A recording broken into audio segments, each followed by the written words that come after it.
That's it. 7 p.m. Eastern Standard Time right here. Power 4.4. Because you know what? The people are the power. Tune in to the best radio show on planet Earth, SME, from 6 to 7 every Tuesday. We're truly undefeated and can't be beat. Even though the show is called SME, it's not just about me. We work as a team to build our dreams. It was all a dream. I used to read Word Up magazine. Salt and pepper and heavy D up in the limousine. Hanging pictures on my wall. Every Saturday, rap attack Mr. Magic Molly Mall.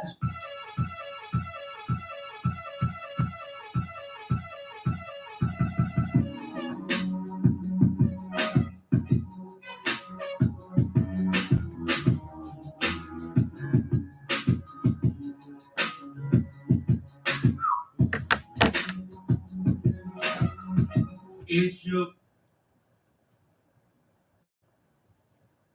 Listen, 7 p.m. Eastern Standard Time right here. Power 4.4. Because you know what? The people are the power. Tune in to the best radio show on planet Earth, SME, from 6 to 7 every Tuesday. We're truly undefeated and can't be beat. Even though the show is called SME, it's not just about me. We work as a team to build our dreams. It was all a dream. I used to read Word Up magazine. Salt and pepper and heavy D up in the limousine. Hanging pictures on my wall. Every Saturday, rap attack Mr. Magic Molly Mall.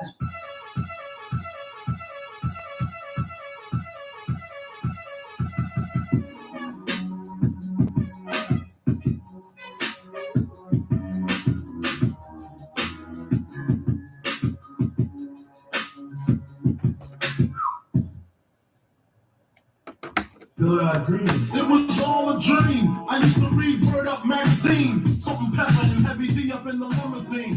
Hanging pictures on my wall. Every Saturday, rap attack Mr. Magic Molly Mall.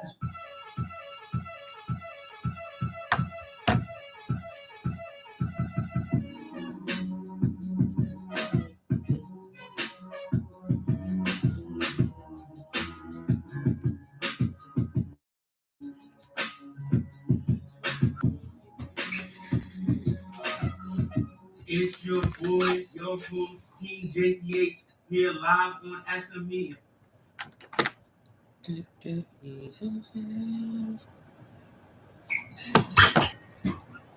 Man, the myth, legend, Chris is back on the show.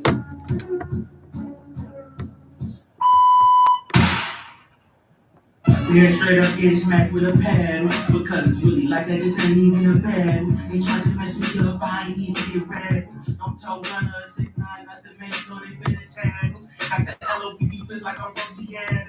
I'm the gold man, just like iPhone Apple. I can't be the guy, just like Ray Lewis, man, you know I'm finna make that tackle.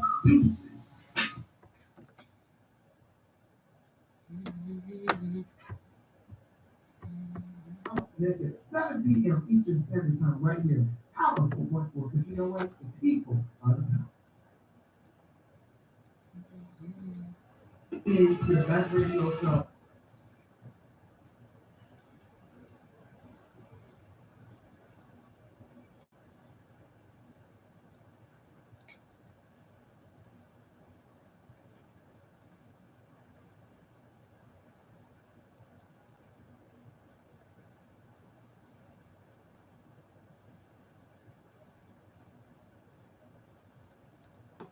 Move on, and I'll be right there. So we do have a caller calling in. What's going on? We have a caller here. Who's calling in? Who's calling in? I know that's right. How you doing, sir? Good. I work on the. Yes, sir. So I got a clean rep that I can work it with. That I can sit real quick. It's only about 30 seconds. Okay, I'm gonna give you 30 seconds. You got 30 seconds. 5, 4, 3, 2, 1. I'm about to put it on the feet. Oh, now see, now you don't add it on another I got second. it right now. I'm about to. 3, 2, 1. We must stay united because communication proves the nature so that education, representation, legislation, information, associations, organizations, and administration. So when my brothers to commit crimes will go under legal investigation because we live in a world where it's inflation. So I'm not bringing this into manifestation. That's trying to go into overtime, trying to win in regulation. Coming back then, 28 to 2 like I'm breaking is a violation. When I deal with tracking, ain't nothing but annihilation. Well, thank you, sir. All right now, all right. You called in here and talking to Vontae and calling in on top of what they is doing. Right. I know that's right. Just bust right. Did you write that? Yeah. I know that's right. The rapping part, that's something I'm still learning, I'm still improving. Oh yeah. It's your boy, your host, King JTH, here live on the King Vontae World Show. Starting off with my co-host is going to be coming uh in here soon, but how I'm going to start off for y'all guys today is I'm going to start off with some Power Universe and BMF topics. And first my first Power Universe slash BMF topics are ranking every episode, ranking every season of of Power in BMF, um, from 18 all the way to number one. And number 18, I have Force season one. Force just didn't have the best start. You know, there was some interesting things going on. You know, with uh, Tommy, uh, hooking up with Gloria. Gloria and Vic were were a couple. Seemed like they had a great relationship. The only thing was is Vic's father was kind of in the way of that, because Vic's father um, did not want Gloria and did not want Gloria and Vic to be together because of the fact that she was African American, and Vic was Caucasian. Vic's dad was old school. Vic's dad was very old school, so he did not want to mix race. He did not want a mixed grandbaby. So that is the main reason why he did not want those two to be together. But they wind up being together. Even despite Gloria cheating, until she had got killed off of the show. My number 17. Number 17, I rank Force season 2. I rank Force season 2. Um, I, it was a lot better than Force season 1.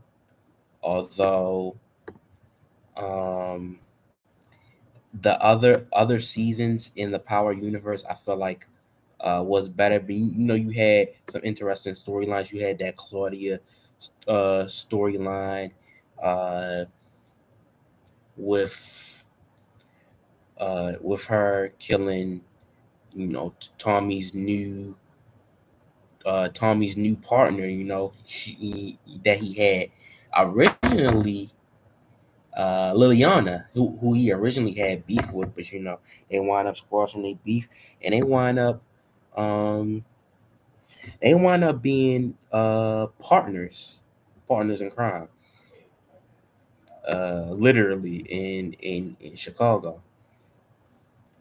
Number 16, and I've actually enjoyed this season, but I still got it low.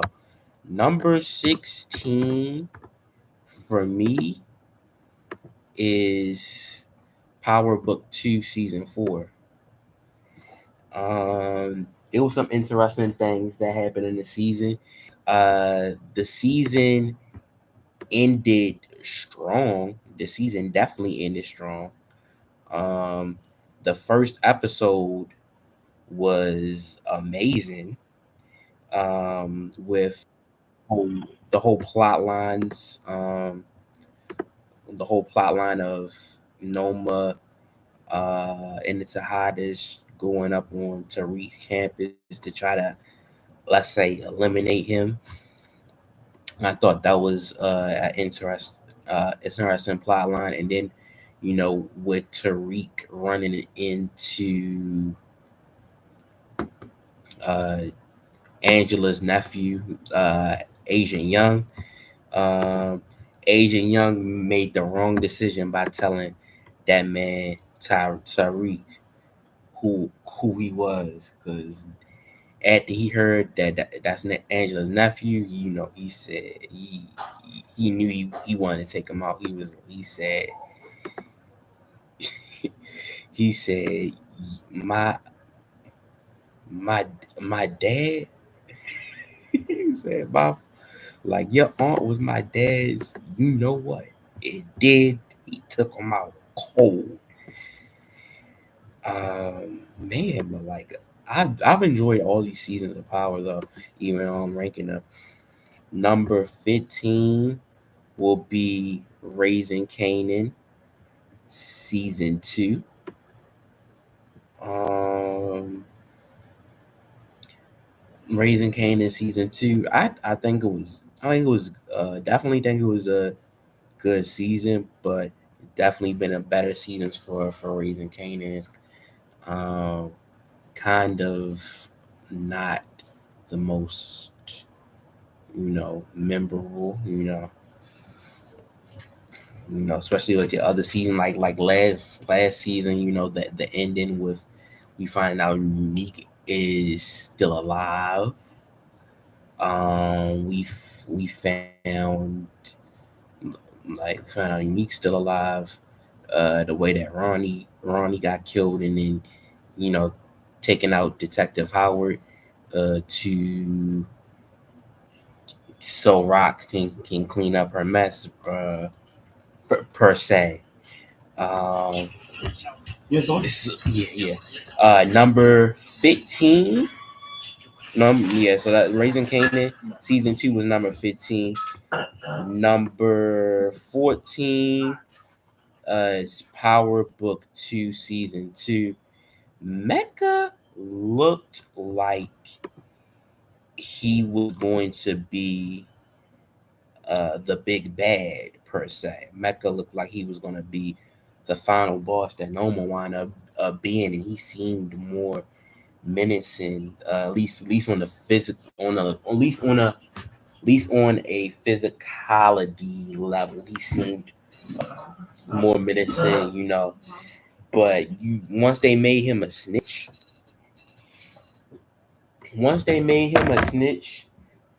we we knew they was gonna get him up out of there. So, at number 13, give me BMF season 3. See BMF season 3. I I think it was a good season, but compared to the first two, I think they were missing Lamar's presence. I think they was missing Lamar's presence with him not being a Lamar as a villain, probably one of the best villains in crime show history.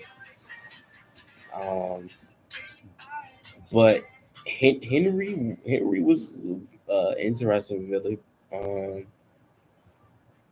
so was her dad, but Lamar was just a whole another animal. That's why I think the season was missing. Although the the Atlanta storylines in the different cities and states was interesting, like them. I think being in Cali, being in Miami, things of that nature. Though, being in Georgia, things of that nature. Those were interesting storylines. Um, Number 12 is Raising Canaan season one. Raising Canaan season one. Um, the ending, with Canaan trying to Rock having Canaan uh set up his dad's unalive, which he didn't even know was his dad. He thought it was Defcon was his father, but Defcon wound up not being his father. That was just the introductory of raising Canaan. Canaan getting his first, I'm gonna say, elimination. You know, him and his homeboy. They taking out D Wiz. And that might be a little storyline to come. Number 11. Number 11. Give me Raising Canaan season 3. Give me Raising Canaan season 3. A lot of different plots and storylines with the whole Canaan and Rock thing. I think one thing going on season 2 is the you know whole Canaan situation with him potentially um, being taken away for good from Rock by that social work. What Ronnie did to the social worker, Ronnie presence, he seemed like an invincible villain, but he's one of those villains they build up just to drop off. Unfortunately, um, but yeah, it was a great great season. Um, but there's even more greater seasons. Uh, number 10, 10, number 10, Power Book 2, Season 1. That was the introductory season to the new spinoff.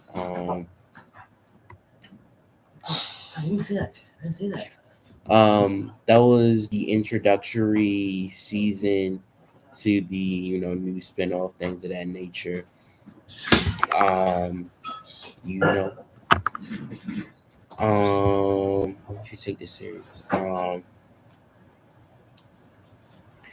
You had Tasha going to jail.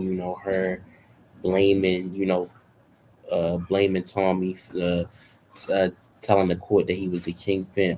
Although we all know the kingpin was Ghost James St. Patrick.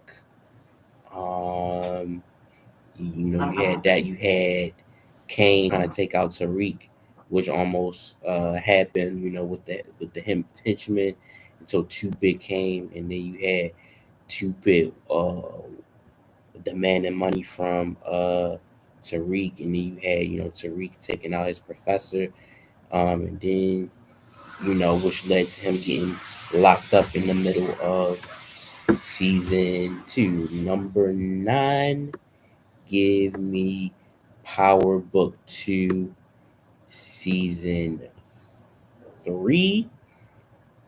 Um, very very interesting season. You had the introduction of Noma. People, they were still trying to figure out who she was.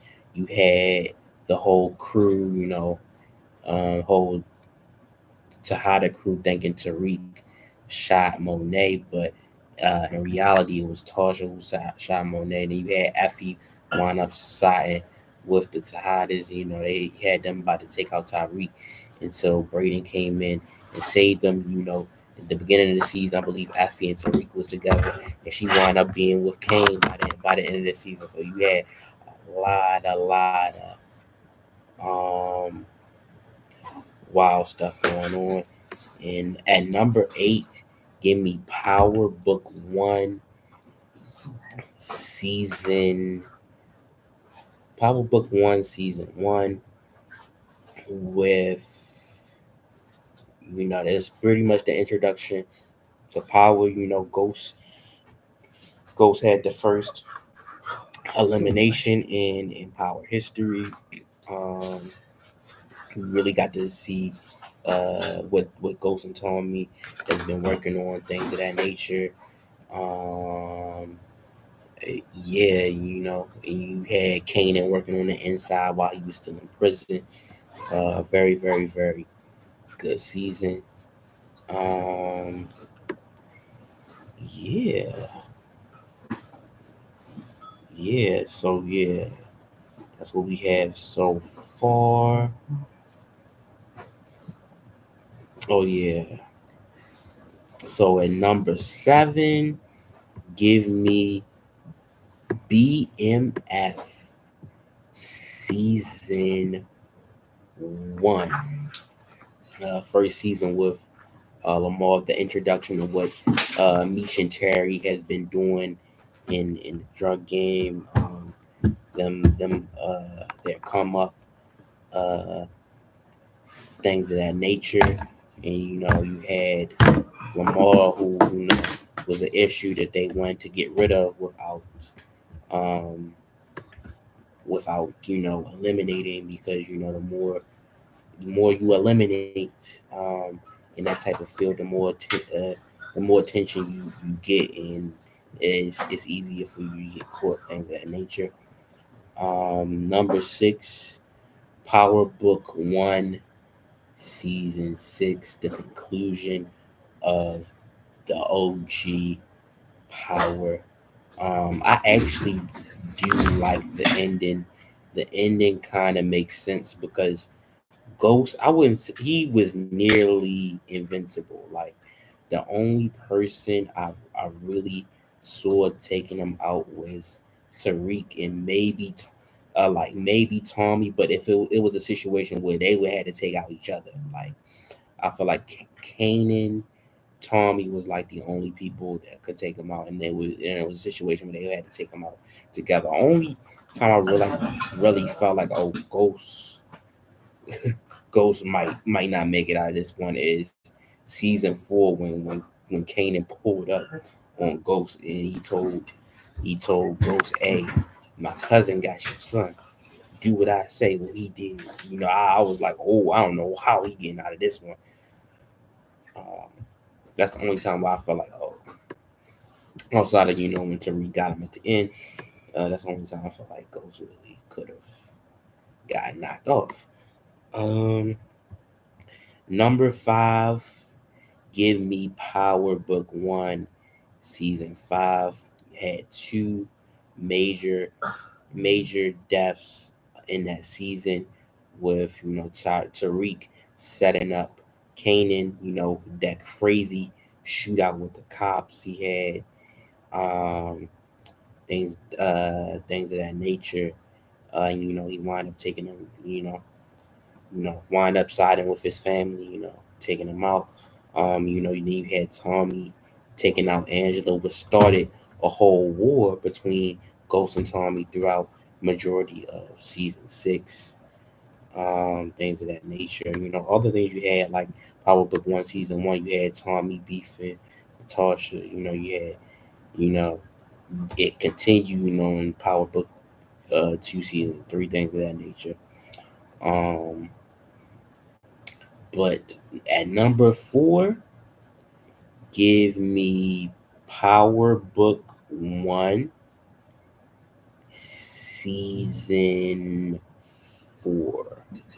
Um, you had Jukebox, which I felt like just Jukebox had the potential to be one of the greatest villains in Power. Just what she what she did a lot of damage in a short period amount of time. Had holding Tyreek hostage, things of that nature. What she was, how she was helping Kanan move, all of that. Then you had the whole Ray Ray situation. Ghost finally had lost somebody that he loved. With Ray Ray taking out his daughter, Raina. Um, I already mentioned what Kanan did with Ghost. Like, it's a very, very, very interesting season, and it ended very, very surprisingly. Like with Tyreek actually being the one to um, take out the the final boss per se, which was Ray Ray. Number three, BMF season two. Um, you just saw Lamar do a lot of you saw Lamar do a lot of crazy stuff. Lamar really seemed like the big bad. He made it more entertaining because it's like this dude is like it felt it like to them it's like you gotta like to take him out you just gotta take him out and they didn't want to do that obviously because that brings more tension. Then you had what they had to deal with Brian, things of that nature. Then you had a whole cheating scandal with as far as Charles goes, all of that.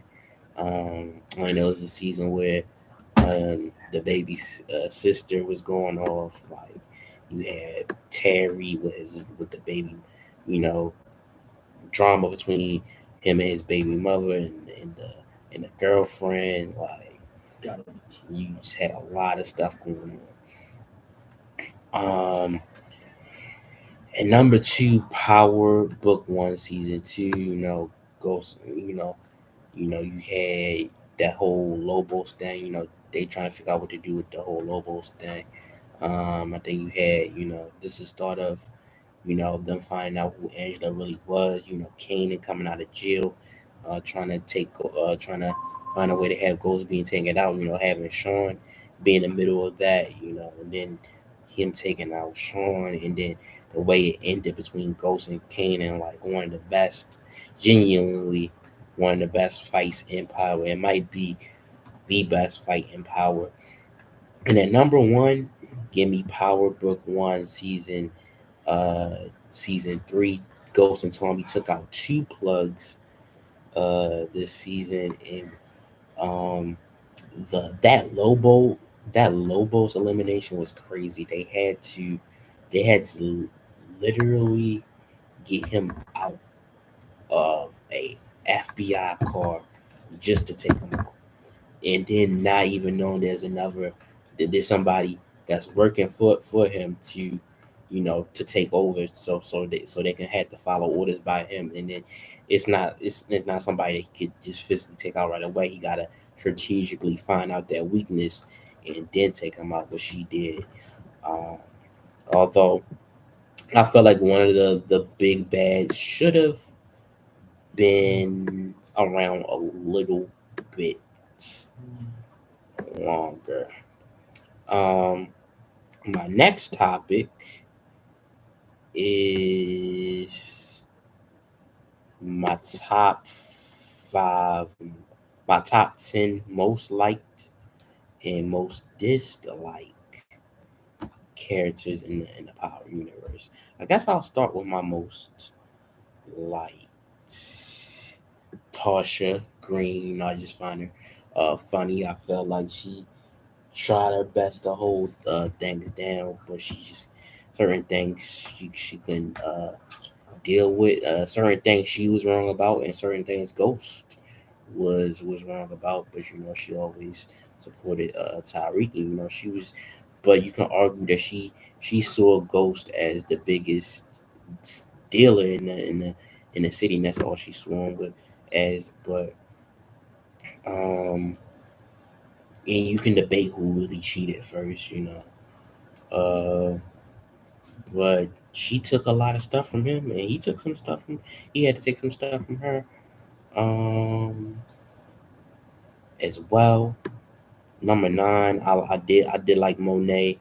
Tahada a lot. I found her character funny, although I definitely admit that she was a horrible mother. You can pretty much say the same thing for Tasha, but very very very savage character, very very dangerous female character. The way she was able to run things, even when Lorenzo wasn't there, although you can definitely say that she was living off of his name for real. Um, you can definitely say that, but very, very, very savage character. Um, number eight, give me number eight. Give me Raquel Thomas. Another very, very savage character. Although you can also say that she's not the best mother in the Power universe, but the way she was able to take over the game, especially during that time. I think in the '80s and the '90s, where you know they ain't really allow females to take over that type of game. Um, so yeah, number seven, give me Unique. To me, even though he was kind of the big bad villain, to me he was kind of like, I don't want to say anti. I guess anti-hero. It's like, yeah, he's a villain, but um, hey, if he gets what he wants, he's not really going to be a problem. So kind of like Vegeta, to a certain degree, like what he wanted was the Dragon Balls. Obviously, the Z fighters didn't want that. It's like, hey, he get the Dragon Balls, he's not gonna really be in your way. Like, hey, he gets his block, he's not really gonna be in your way. Um, number six, give me Marvin the Mailman Thomas. Marvin's just such a funny character. Um, he started off being a really angry character. He had to have anger management, things of that nature. Uh, but he's a funny character. Now he's just really, really, really, really a chill um, character. He's just trying to develop his relationship with his daughter, things of that nature. I wonder what they're gonna do with his character for seasons to come. Um, Number five, as far as my most liked characters, give me Lorenzo Kane Tejada. Um, Only thing I didn't really like about him is that he was a certified Tariq hater, but very, very funny, very, very dominant uh, character. I love the rivalry between him and Tariq overall. And to me, for the most part, he's been the big bad, the biggest villain in book two. But you can kind of argue that he's an anti-hero because sometimes him and Tariq was forced to team up. But the most intriguing. I think he was the most intriguing character in Power Book Two. In this next character, you either love him or you hate him. But at number four, I got Tariq James St. Patrick. I think Tariq is very, very, very intelligent. Um, Although he does do super stuff, but when he's on his A game, I think he is the second most intelligent character in the Power universe. But he might be the most manipulative character in the Power universe as well. He's between him and Ghost. Um, Very very intellectual. That's how he's able to uh, pull through a lot of times, even though he doesn't have the physicality yet. Although he does do stupid stuff like um, his elimination on Agent Young could have been cleaner. He should have been able to take out Detective Don Carter. So yeah, he does do stupid stuff, but he is very, very, for the most part, he's very, very intellectual character, um, and a sniper pretty much. And number three, Tommy Egan. Man, like man, he's a G. He lives by the code, dies by the code.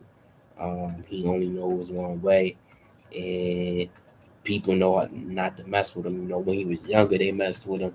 But Ghost looked out for him, and then he became uh, a top tier dealer and one of the baddest characters in the whole series.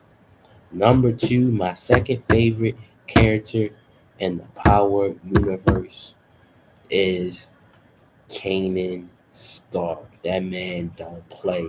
He taught Ghost and Tommy the game. He taught them how it's supposed to be done. He taught them how to get to it on this side. Things of that nature. You had,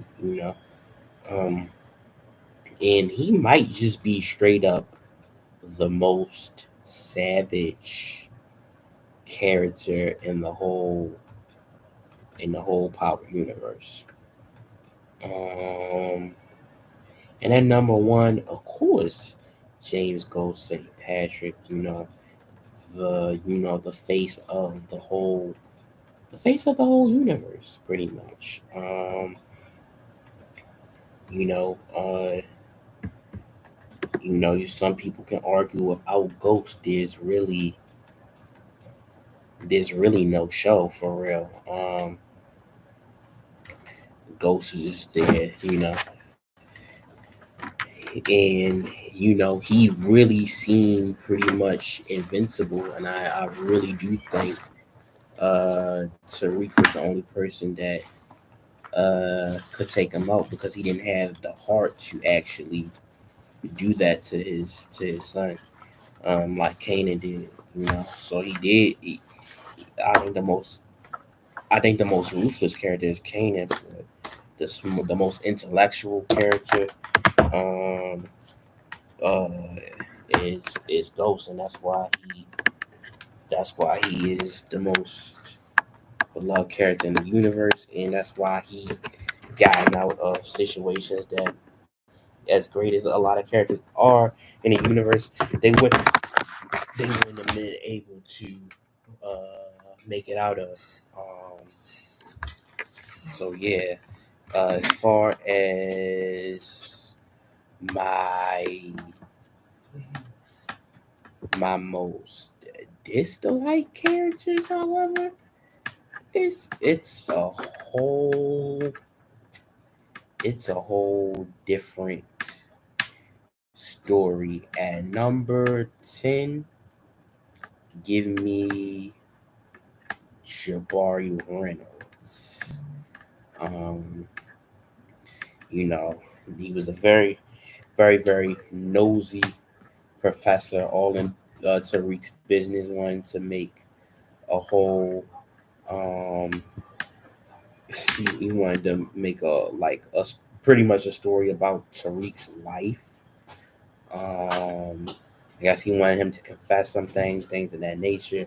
He dove too much into Tariq's business, and he wound up finding out, and Tariq took care of him. Number nine, Tony Teresi. He was willing to snitch, willing to tattle on Ghost and Tommy. Ghost didn't want Tommy to hate him, but he wanted Tony Teresi going.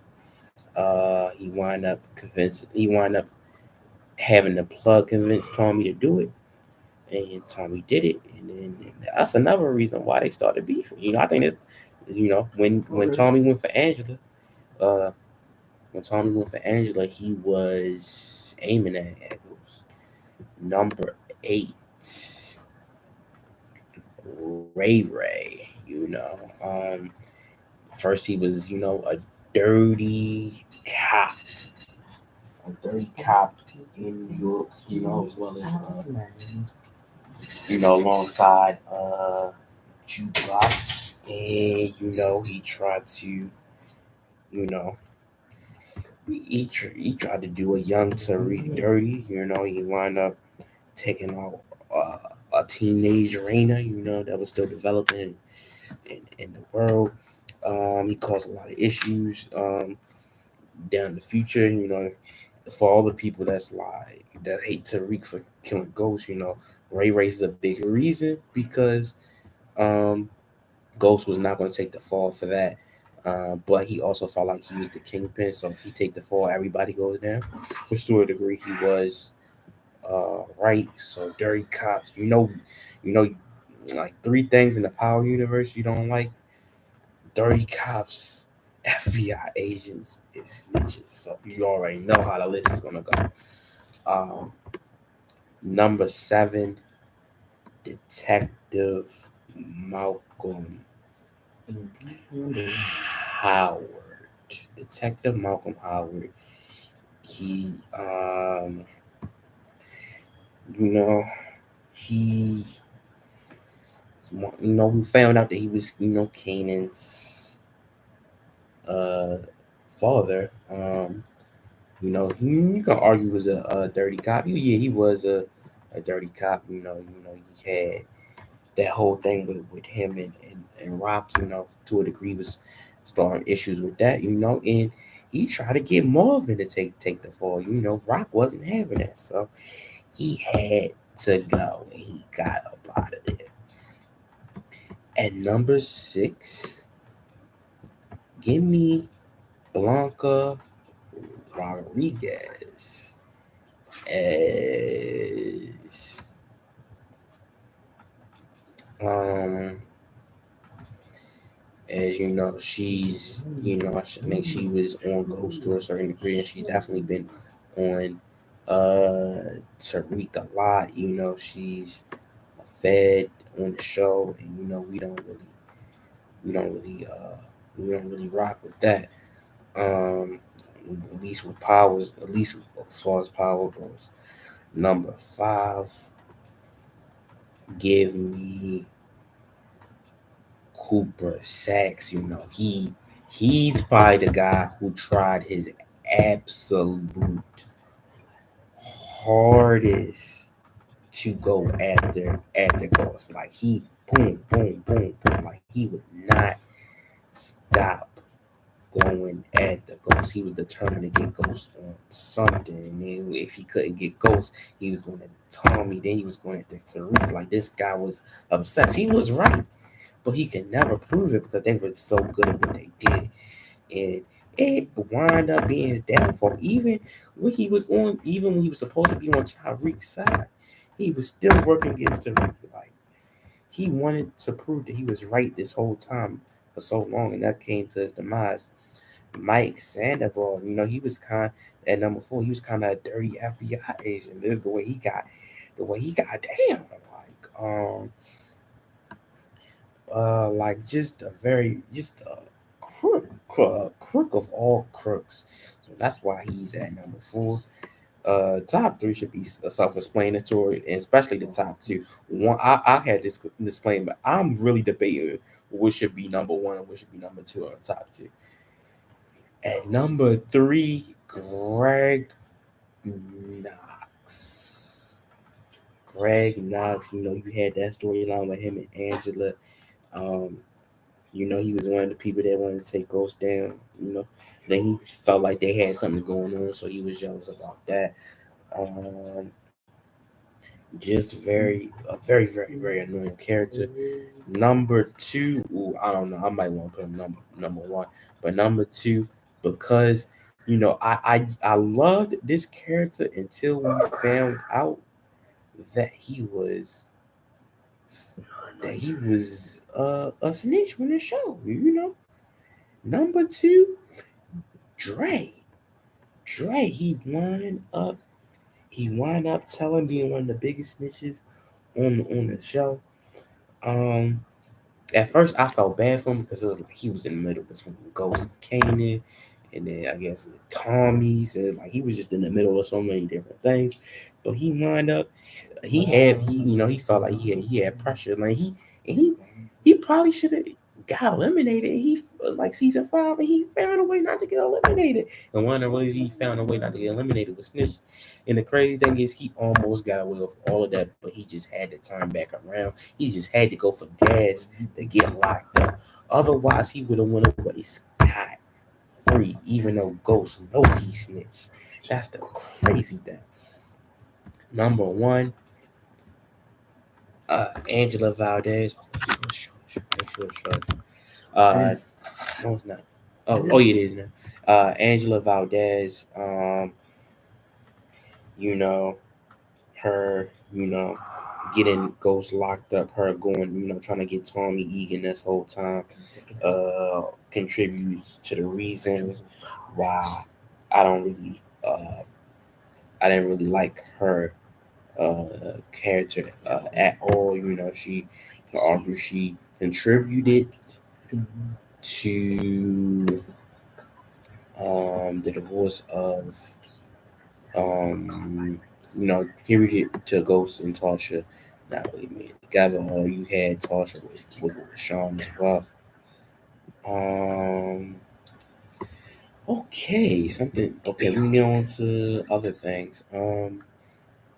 That was a power segment, so now we're gonna talk about something different. So, a proclaimed devout Christian, Sophie Rain, made 43 million, $43 million on OnlyFans, in which a man named Charlie gave her $4.7 million. And, Stephen A. Smith actually reported on this. Nico, I guess what are your thoughts on that? On what thing? You not hear me? Apparently this devout Christian by the name Sophie Rain made $43 million on OnlyFans. Oh my god! And actually? a guy gave her by the name of Charlie gave her $4.7 million as well. Really? Yes. That's a lot of money. I mean, it's crazy what these people are out here doing, and it's people aren't really the only thing that people are worried about in today's society is to have enough money to live comfortably. Not even necessarily being rich. Like just to be able to live comfortably, just to be able to pay off bills, things of that nature. If we're being honest, this is crazy. The things that are being done just because, I can make it feel. just because of inflation. It's crazy that what people are willing to do. Like it gotta be something that we can do as a society, to prevent things like this from happening. Just because, you know, it's because finances are not where you want it to be. There gotta be a way we can help people, and things of that nature. So yeah, it's crazy. Like she made more money than some of our favorite NBA superstars. Like it's crazy some of the things that are going on. It's crazy on some of the things that are going on in the world. There's a couple of more things we're going to talk about before we get to the sports part. But this is somewhat sports. One thing that I saw. This is alleged. Chris Paul allegedly, y'all. Chris Paul allegedly hooked up with Kim Kardashian while she was still married to Kanye West. That's crazy. And people are saying that it was the Kardashian curse this whole time. Have you seen any of it? Like, have you seen something I like don't that? think so. Like, that's crazy. I'm like, man, I'm not shocked because people in that industry, especially the Kardashians, they've gotten around. They've gotten around. Um, Another thing, it's kind of sports related, but Tom Brady ex-wife Giselle allegedly I think I believe this is a legend, got pregnant by Brady's former trainer. Oh god, I didn't know it either. Like, that's crazy. So yeah, there's a lot of stuff that goes on in this industry. Like whoa, like a lot of stuff. So man, even the goat wasn't safe from things of that nature. Um, yeah. Before we get to the sports side, I guess Oh man, nobody was there.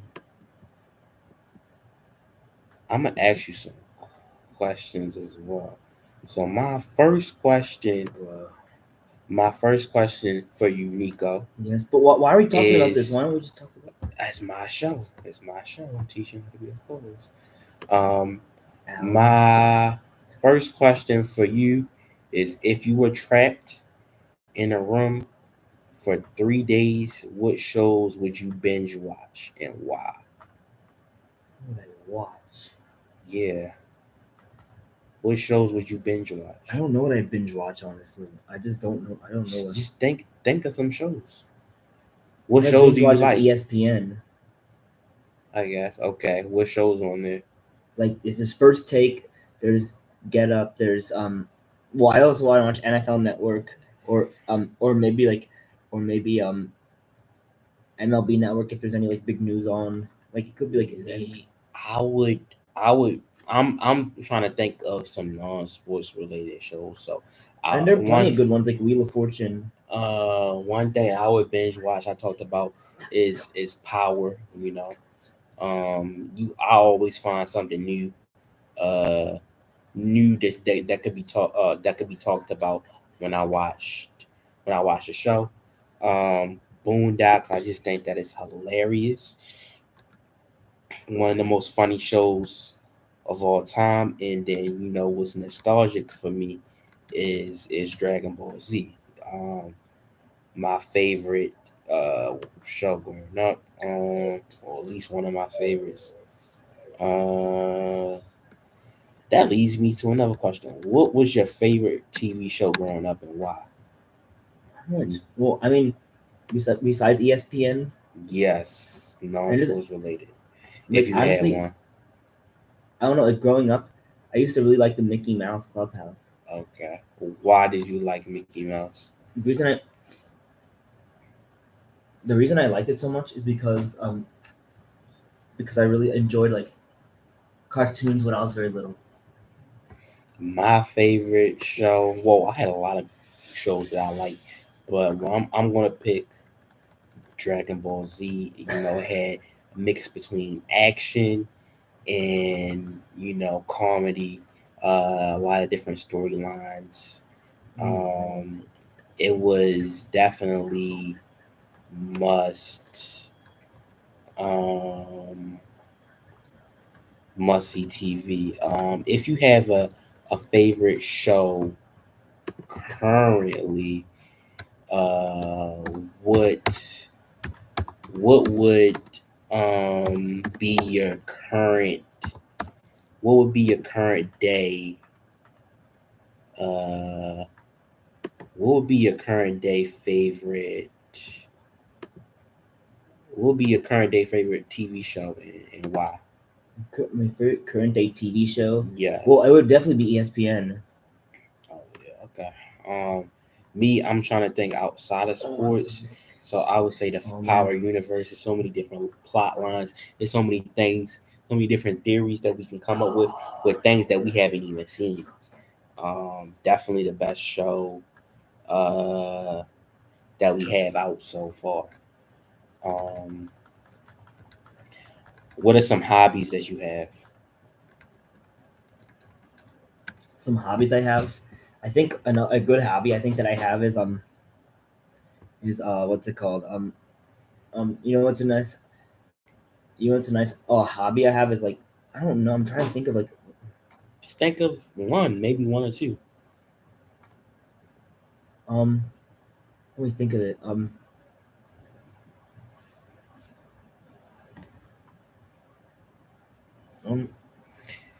Me, one hobby I have, I like playing video games, although I do stream it a you know lot. what's a hobby I like to do?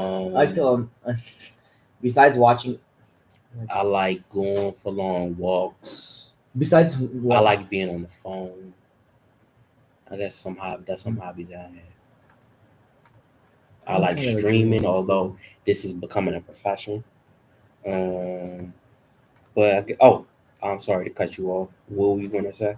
Nothing actually. Oh yeah, like what hobbies you have? Like you was thinking of something, weren't you? Oh, a hobby. Okay, your hobby. Oh,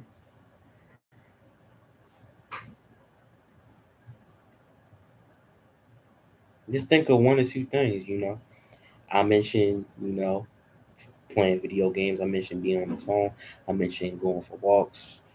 Um, One thing I did that was fun this summer was go to main event, things of that nature. I mentioned live streaming, having debates, all that's that. good. You can't think of at least one thing. Well, I'm sorry. I'm literally. I Just think of This one show thing. is boring, so I don't know. Um, You know what I like to do? I like to like read like the newspaper, and, like read the comics whenever I get it from my aunt. um, what's your favorite part about internshiping at Family New Life and working with me? Well, I love that we can have fun here and like we can learn a lot of new things. Yeah. What are your long term career goals? My long term career goals are let me think you know,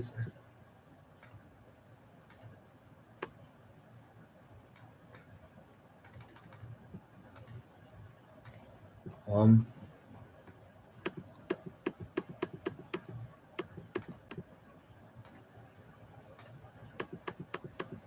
Yeah, it's just like I guess what profession you want to come in? Like you want to be a ESPN analyst? Like yes, that would be like a thing. I feel like me, my long term career goal is to be professional radio talk show host or professional TV talk show host. Being a ESPN analyst would be great. It would be a big goal, but I'm very versatile in a lot of different subjects, and that's what I'm trying to show you today. How to be co-host, things of that nature. Um, how far?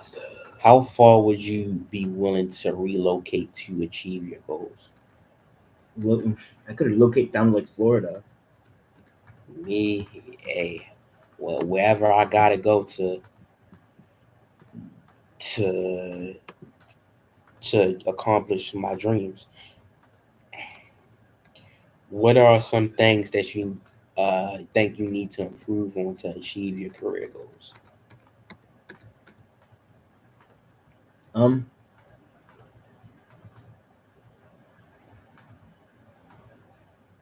Let me think about. Say it one more time. What are some things that you think you need to improve on to achieve your career goals? I think one thing to achieve my real goals, I think. Oh man, I probably need a. I think I It's just just I need to one. work very well. I need to work at it. Yeah, I'll say staying fresh. Staying fresh always. Um,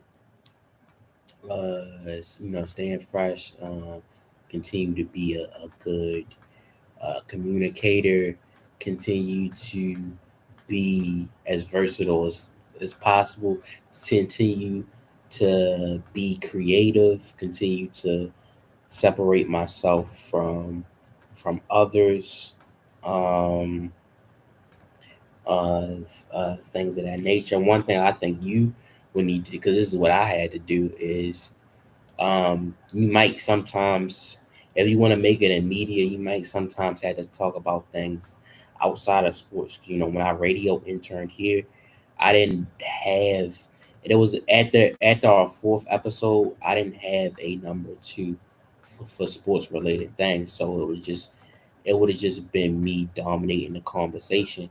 It wouldn't have been it wouldn't have been SME, because the whole thing about the intro of SME is, even though the show is called SME, it's not just about me.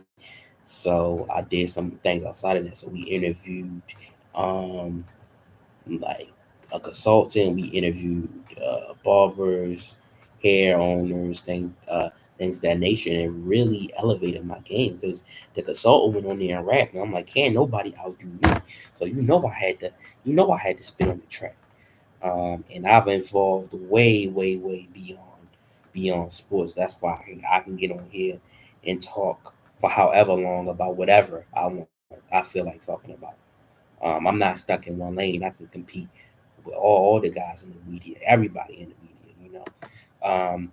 I'm one of, if not the youngest professional media coordinator slash professional media supervisor, as I got this job at 20 years old, and um and I just turned 21. So there's a lot of cool things I'm able to do. Like I was able to go on the YouTuber shows, and like YouTubers radio shows, and rapping things, and I'm competing in all forms of media, and I actually got a media job. It's like an actual licensed media job, which even a lot of people in the media, a lot of people that's YouTuber, even though they're making money off of YouTube, their ceiling is kind of lower, because they're stuck in that lane. I'm not stuck in no lane. The sky is the limit. I really believe, if they had, I really believe, um, guys, that if they, I'm gonna say this live. I'm gonna say this live for everybody, for everybody here. I really believe if they had a media draft, I'm going number one overall, because of my versatility. Um,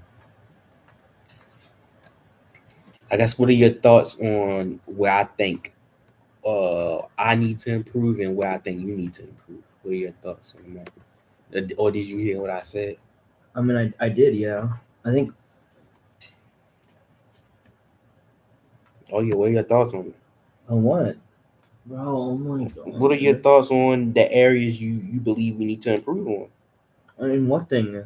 The areas we need to improve to achieve the goals that we want to achieve. I Because there's think a you reason you why. have to work at it, and you have to like do well in your job. Yeah, That's probably what I would. yeah. But did you hear what I said like moments ago? No, yeah, I do. Okay. Um. Yeah. Next thing, what what is the biggest achievement that you've had so far in your career goals? Um,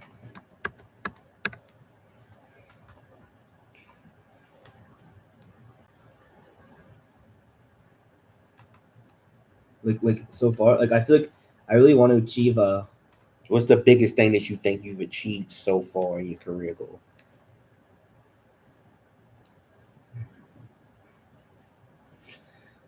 um. Because your career goal is basically media, correct? Yeah, because I'm chasing my goal to be like sports radio Yeah. broadcaster. What do That's what you? I think. Yeah. What do you think is the biggest thing that you achieved so far? I think achieve And, so far it's that I'm in this internship. okay. I really The honestly think that's what it is. the biggest thing I feel like I've achieved was becoming a professional media coordinator slash professional media supervisor, and probably and being probably one probably one of, if not the youngest, as well as a creator of an internet radio station called Action Influence Radio Network, and also radio hosting on Power 4.4 Radio. Um, in performing so well that I won the people over in the building. They wanted me there on the spot. They wanted me to be the man, the media guy here, which I am now. Um, and media is so competitive. It's almost like me. It's almost I feel like I got a position like a quarterback position. It's like it's hard. It's hard to reach the top. So if you kind of like the quarterback or the point guard, like you made it farther than most people can make it. You're abnormal. Um, what is your favorite thing about media, and what is your least favorite thing about media? My favorite thing about media is that, like, you know, um, I think my favorite thing about media has got to be it's got to be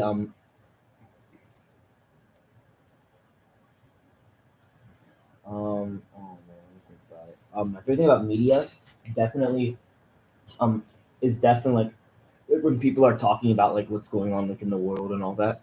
Okay, what is your My least least? favorite thing is my favorite thing is like when they talk about sports in the media. That's I feel like that's what I wanted to say.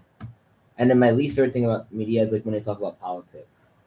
Okay, my favorite thing about media is competing in the media, the versatility that I have. Really analyze anything I watch. I analyze to talk about, so I compete in all different types of fields and take over. Um, my least favorite thing about media is some of the misleading information, inaccurate information that some people you can argue. I'm not saying they do this, but you can definitely argue that some people intentionally put out false information, which is just not right. Um,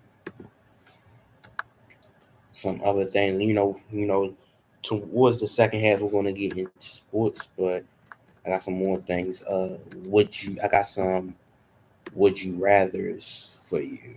Um, would you rather live in New York City, or would you rather live in Los Angeles, and why? I think Los Angeles because it's warmer there, and because the baseball fans there are nicer. Yeah, but New York City is where ESPN runs. Well, So maybe then I could say New York then. I mean, I can see. I like both. If I'm thinking career, if I'm thinking about my career, I would definitely pick. Um, I would definitely pick New York. But if I'm thinking about lifestyle, if I'm thinking about lifestyle, I would definitely pick LA because you are right. It is warm there, things of that nature. Um, so yeah. Yes. Would you rather be a host or would you rather be a co-host, and why? I'd rather be a host so then I can be at the spotlight. Me, I'd rather be a host because I've always been number one. The only time I could really see myself as co-hosting is when I'm teaching people, just like I was teaching you things of that nature to really be focused, really be locked in. And but as far as media goes, I've always been number one ever since I took media seriously. I went to play by play. I was one of the biggest superstars there. Competed with all sports related things with everybody there. Um, Mm-hmm. Sportscaster. I had the number one solo show. While I was still in high school, I was like 14, 15, 16 years old. at the time, and I was outperforming a well-oiled machine uh, media team. They had took them to the end. Where I was still in school to have more viewerships than me, and I had for a while still giving it to them. So I had the number one solo show there, and radio intern. I was radio intern host. I thought of some things that guys that's been you know hosting shows for years ain't think of. Was asking me sports, music, entertainment, radio. Um, based on my performance, I got this professional media coordinator slash professional media supervisor job. I was also able to create an internet radio station, Action Influence Radio Network, um, and now I get to run a radio spot, and I'm still evolving with the live streams and things. Um, so yeah, I'm just used to being number one, and my versatility shows why I should always be number one. I should always be a host. Um, would you rather live in Baltimore, where you're at right now, or Chicago, and why? Well, that's a tough one.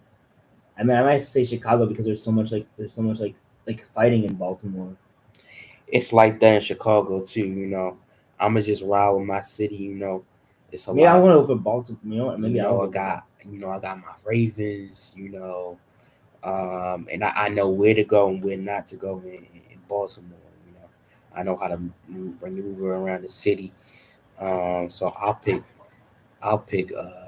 Baltimore. And you can say I'm biased because I'm from the city. You definitely can I'm say definitely that. gonna say Baltimore because I love my team and just because I want to roll for my city. Would you rather watch a TV series or watch a movie, and why? But say it again. Would you rather watch a TV series or watch a movie, and why? TV series or movie? Probably. I don't know. Probably series because then there's gonna be a lot more. Because then there's a lot more. I feel like going on. Yeah, me right now, I'll probably say if it's a good TV series, I'll say a TV series.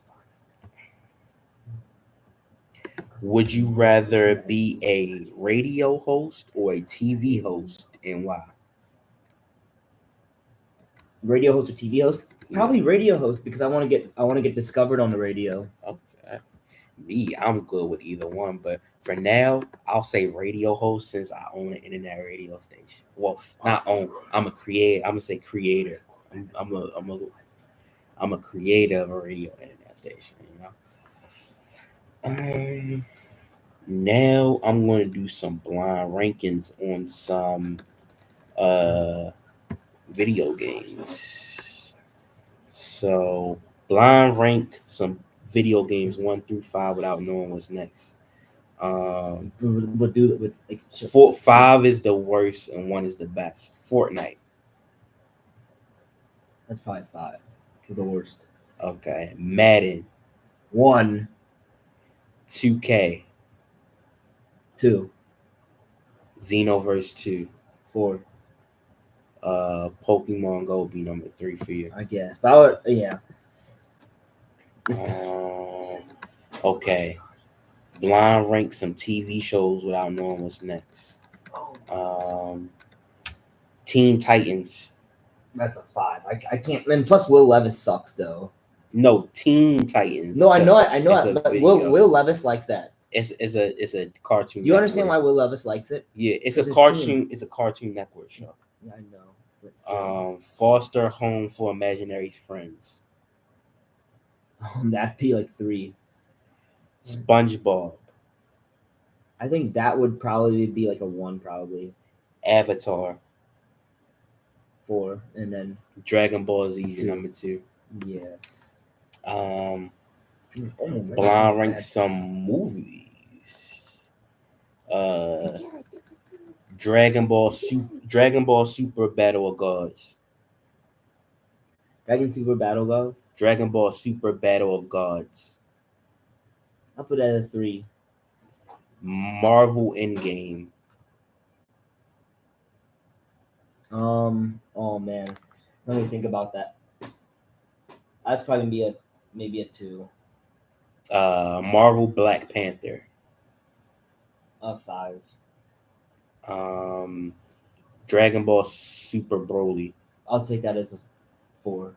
And then my number 1 is, Creed. I guess so. He plays for the Chiefs. Okay, ranking cities. Oh, city. Oh, like American Without cities. knowing what's next. American yeah. cities. Los Angeles, That's definitely like a 2, New York, 1, Atlanta, 3, Baltimore, 4, Chicago. 5. Wait, what were the cities? New York, Baltimore, Chicago, Atlanta, and Los Angeles. Yes. You know Chicago's has poverty team. You know Atlanta has a poverty team, right? Yeah. The city of Atlanta's good, but their team's poverty in football. Okay. Next is blind ranking holidays. Blind ranking holidays without knowing what's That's next. probably the best one. New Year's Day. That's probably 5th. Okay. Thanksgiving.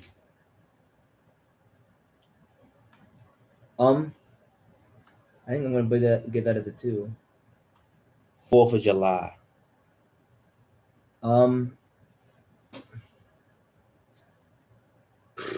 That's gotta be a 1. So what I have 1. Independence Day. That's the same thing. 4th of July. Oh, that's the same thing. It's the same thing. I guess. Not in Labor Day. Labor Day is probably 5, or it's 4 maybe, and then 3 is Christmas. Oh, I would have number 1. Okay, I think now we're gonna get into.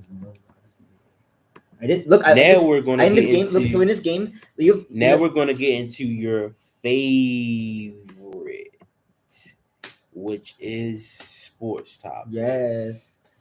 What are your thoughts about the Deontay Johnson situation? I think that's fair, honestly.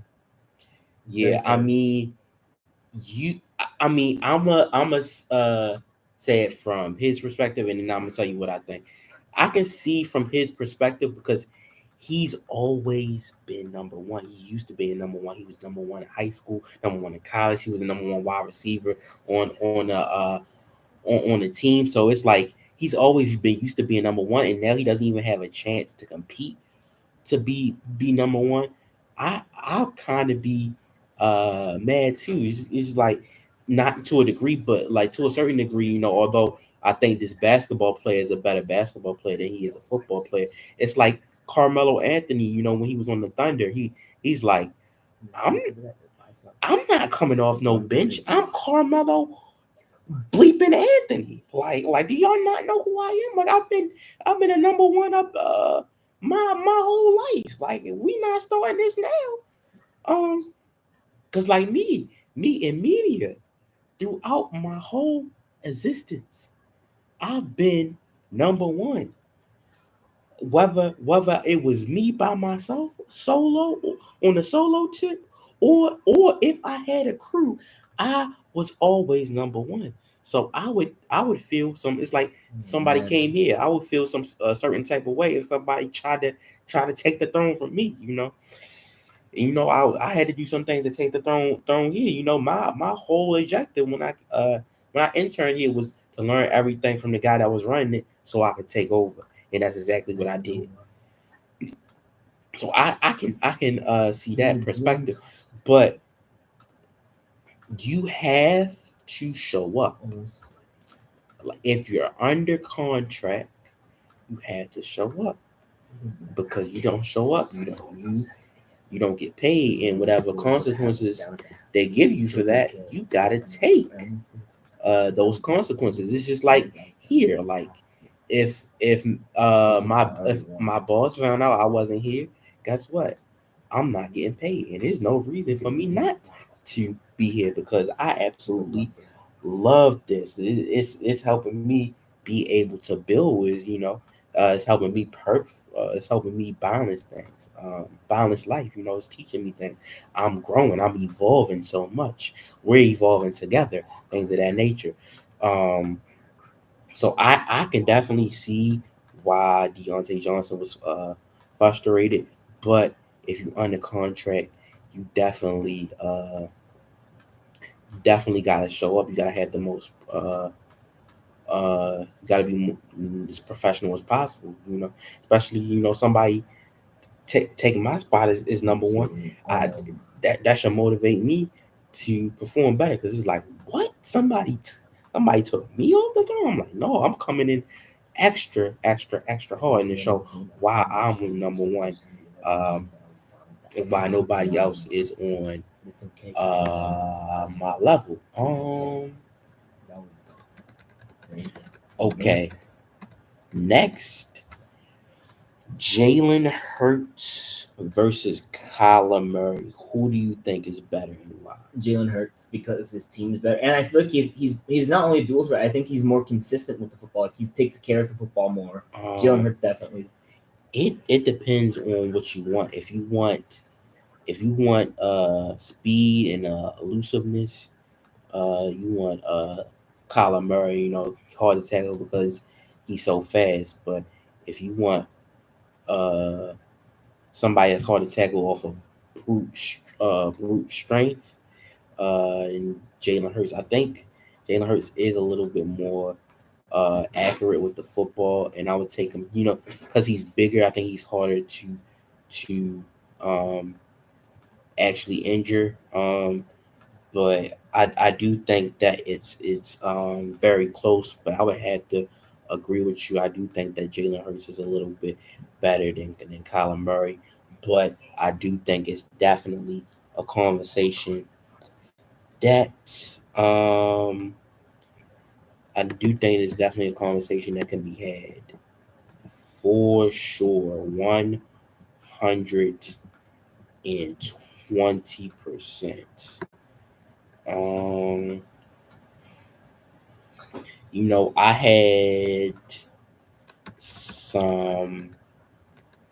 I had some NFL award predictions.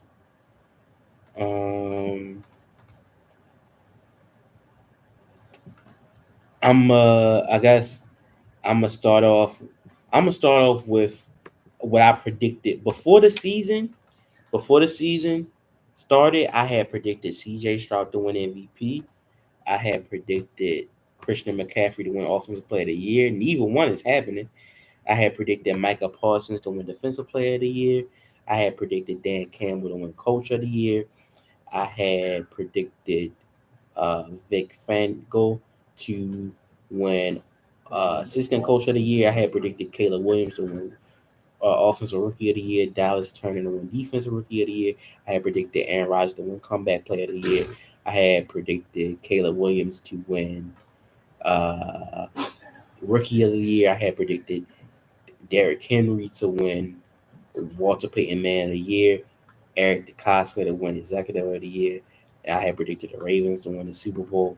And I had predicted Lamar Jackson to win Super Bowl MVP. But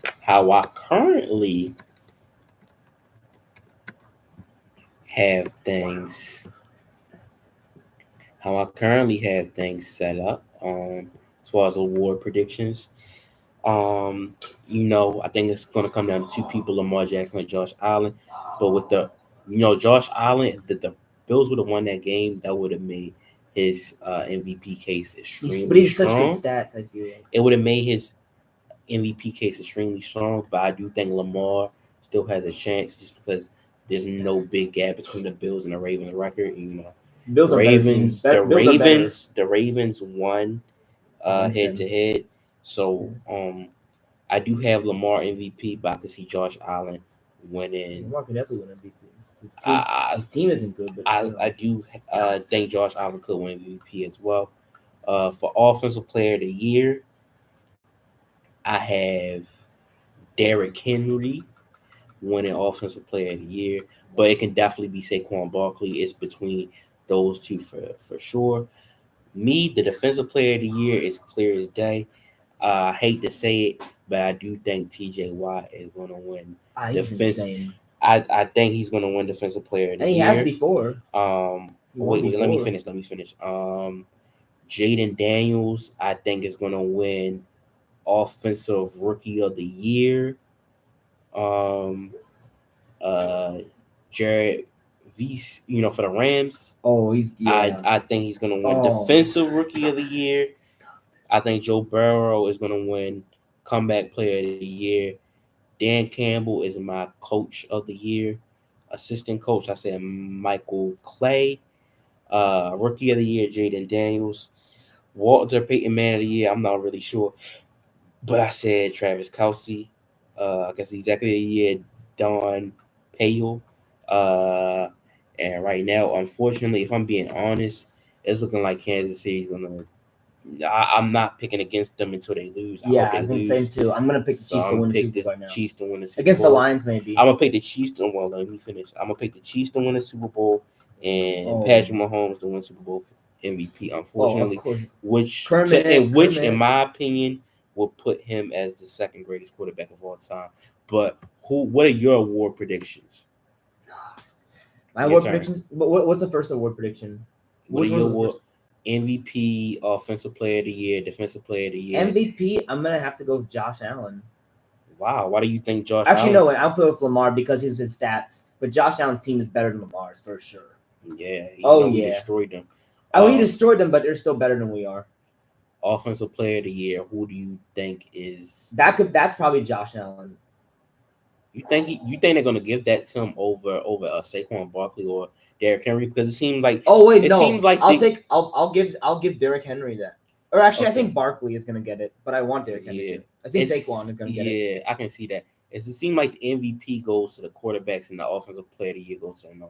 Yeah, so it's gotta be quarterbacks. Barkley or Henry. Defensive Player of the Year. Defensive Player of the Year, T.J. Watt. Offensive Rookie of the Year. Jaden Daniels. Defensive Rookie of the Year. I guess Jared Verse. I don't know much about. I don't know. I guess Jared Verse. I'll take it. Yeah. Comeback Player of the Year. Comeback. Joe Burrow. Coach of the Year. Dan Campbell. Offensive. Assistant Coach of the Year. Maybe Eric DeCosta. I have to agree with a lot of the things you're saying. Okay. Overall Rookie of the Year. Jaden Daniels.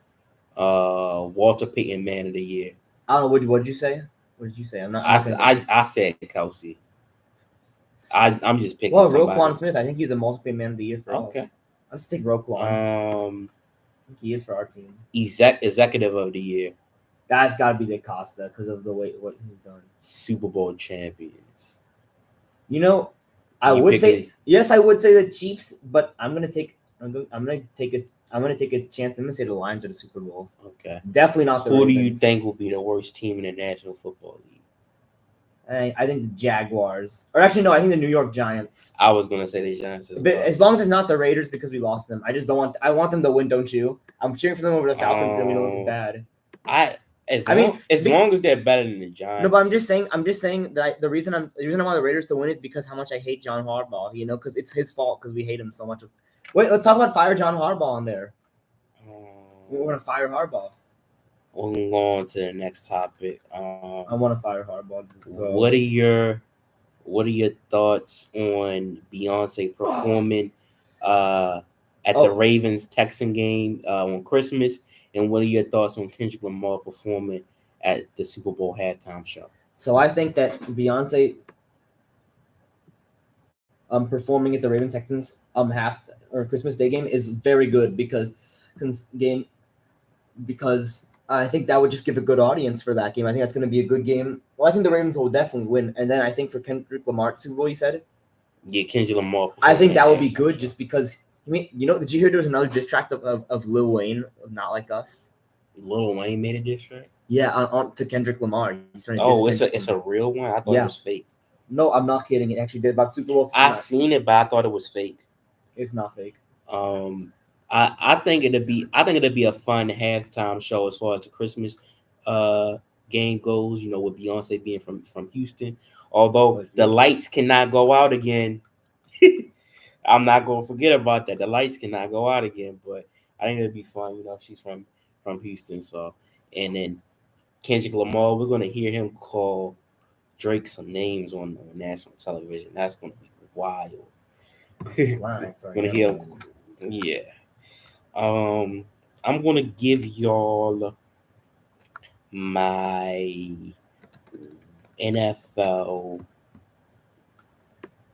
week, like what my NFL week 14 predictions were.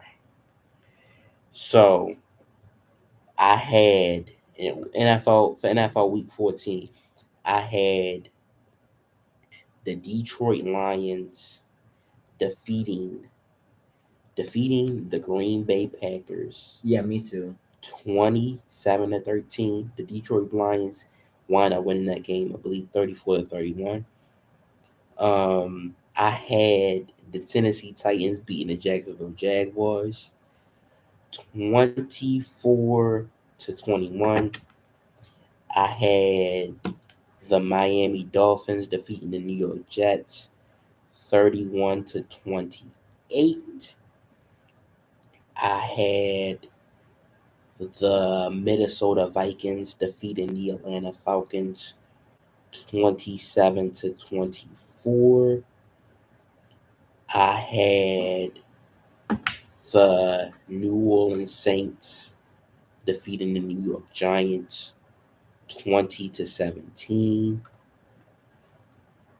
I had the Philadelphia Eagles defeating the Carolina Panthers 52-7.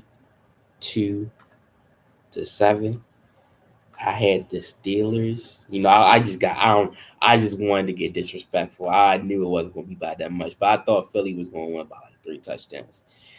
Sometimes I do. I don't know why I be disrespecting the Panthers. The Panthers are bad, but they're not that bad. They've been competitive. They're better than they were last year. Yeah, they've been competitive lately. I had the Pittsburgh Steelers defeating the Cleveland Browns. Yeah, for sure. I had them winning 23-20. Um, I had the Tampa Bay Buccaneers beating the Raiders 31-24.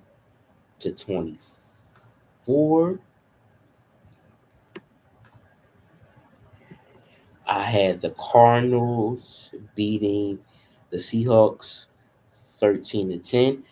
I originally picked the Buffalo Bills, the Los Angeles Rams to beat the Buffalo Bills a couple weeks ago. You remember that? Oh yeah, you did. Yeah, I remember you told me. But I switched it at the last minute, and I almost looked like a genius. I almost looked like a genius until I second guessed myself, and I wound up picking the Bills by a lot, 31-10. Man, I almost hit. That was what the score was last time when they played the Rams. Yeah. I picked the 49ers to beat the Bears 24-17. I picked the Chiefs to beat the Chargers 21-7. And I picked the Bengals to beat the Cowboys 30-27. Wow, you went okay. But that was actually a close game, actually. Yeah. What? And Bill Belichick became the head coach of UNC. Oh, nice. What was this? Like just now? Yeah, this just happened now. I went 10-3 in week 14. What was your week 14 NFL predictions? Let me get ahead. Yeah, who did you have winning? Who did you have losing? Things of that nature. Here, I need to plug this in though. If you had I did. I had predictions. You had predictions. Do you think the Lions winning the Super Bowl is a good prediction, or a good prediction is that they definitely could, but I'm just not. If the Chiefs would finally lose one day, I mean, eventually they will have to. I'm just not picking against Kansas City. the Kansas City Chiefs. They They lost are to a Buffalo. very well oiled machine. They just know how to win, and they're just lucky. But like, so why? But why do the refs? Why are the refs such idiots? They need to stop doing this refs thing. They need to win because Oh they yeah, win. oh yeah. It's got to change sometime, right? Mm-hmm.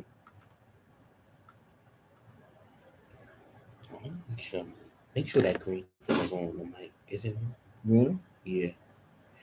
Um. Yeah, it is. Yeah. Like. Yeah. What are your so? What are your NFL predictions like for Week 14? What were your Oh, predictions? my predictions. Yeah. Like who did you have winning? Who did you So have winning? let me look Losing? back at What the was your schedule. record? Let me look back at the schedule. Sorry, I'm just pulling up the schedule. Is that fine? Yes. Because I'm pulling it up. And by the way, um, And I got a lot of different shows. One show that I run, and I run this solely by myself. And I oh want my to, I god, want to, oh to my a god, to a degree, oh I want it to be by myself, unless I want to have a guest. I run the King JTH show, oh that's good. That's a good show. and what we have here, for this is specifically when I host here. This is called the King Vontae World Show. And I had I get money. I get money. SME, which is this kind of has some SME feeling, sports music, entertainment, radio, and we're called Action Influence Radio Network. Yes, because that's one of the best, right? Air is on the rise. Why it's called you call it air because That's what we came up with, and then we had a student who named his show Wind. So wind. Oh yeah, wait, yeah, that's so right. That's Chris, the right? other we're not gonna say the name. We're not gonna say the name. Oh man. Um, Somebody else that we worked with, somebody that you seen. I'm just gonna say it like that. He had the Tiger Show, and you had Dragon Sports News Radio, and the guy who ran a radio station before I came here, he has 7 shows, and we're not gonna include all of my shows. We've had a total of 4 shows, because I've run different type of shows, so I'm not going to include everything. I'm not going to include everything that I've done. Um, yeah. 23 yards, baby. Oh, do you? Oh, it's which we talk about? Yeah. Do you have it pulled up now? I'm almost done. I'm almost done. Wait, Mhm. I'm still trying. But I guess what was your favorite part? Or like, what was your favorite game that happened this Sunday? Let's put it on. I'm here. Like, Schedule. I'm putting on schedule. yes. What was your favorite game Week 14. from this weekend? My favorite game from this weekend had to be the Bills and Rams for sure. Me, throughout the whole week, I really enjoyed that Lions Packers Well, game. that's probably number 2. Actually, when you Yeah. want to so now it's okay. Now I have it up. Now can we talk about my predictions? Yeah. So, So- what was your predictions for? So I week have 14? I don't have scores though. Okay, I had- that's fine. That's fine. Just who you had winning, who you. But had I'm not late at all for anything, right? I did it. Am I doing Yeah, this week? you just keep on going, keep on going, keep on going. So I had the Lions beating the Packers. I had a Dolphins beating the Jets. I had the Vikings beating the Falcons. I had the Saints beating the Giants. I had Eagles destroying the Panthers, even though it didn't happen. I had the Steelers beating the Browns. I had the Buccaneers beating the Raiders. I had the Titans beating the Jaguars. I had the Seahawks beating the Cardinals. I had the Bills beating the Rams. I had the 49ers beating the Bears. I had the Chiefs beating the Chargers. And I had the Bengals beating the Cowboys. There's only one I missed. Wow. No, two I missed because Jacksonville, Tennessee, that was an irrelevant Yeah. game. And then I definitely had the Bills winning. Yeah. So you went like what, 11-2? That's very impressive. Yeah, look at the Week 15 schedule. Yes, I have score predictions for that as well. Which one? for NFL Week 15. Bro, me too. I have the 49ers beating the Rams in San Francisco Yeah. 26-23. I think that's going to be a very exciting game. I can see it going either way. I just think that it's do or die time for San Francisco, and the Rams. They had their do or die moment last week, defeating the Buffalo Bills.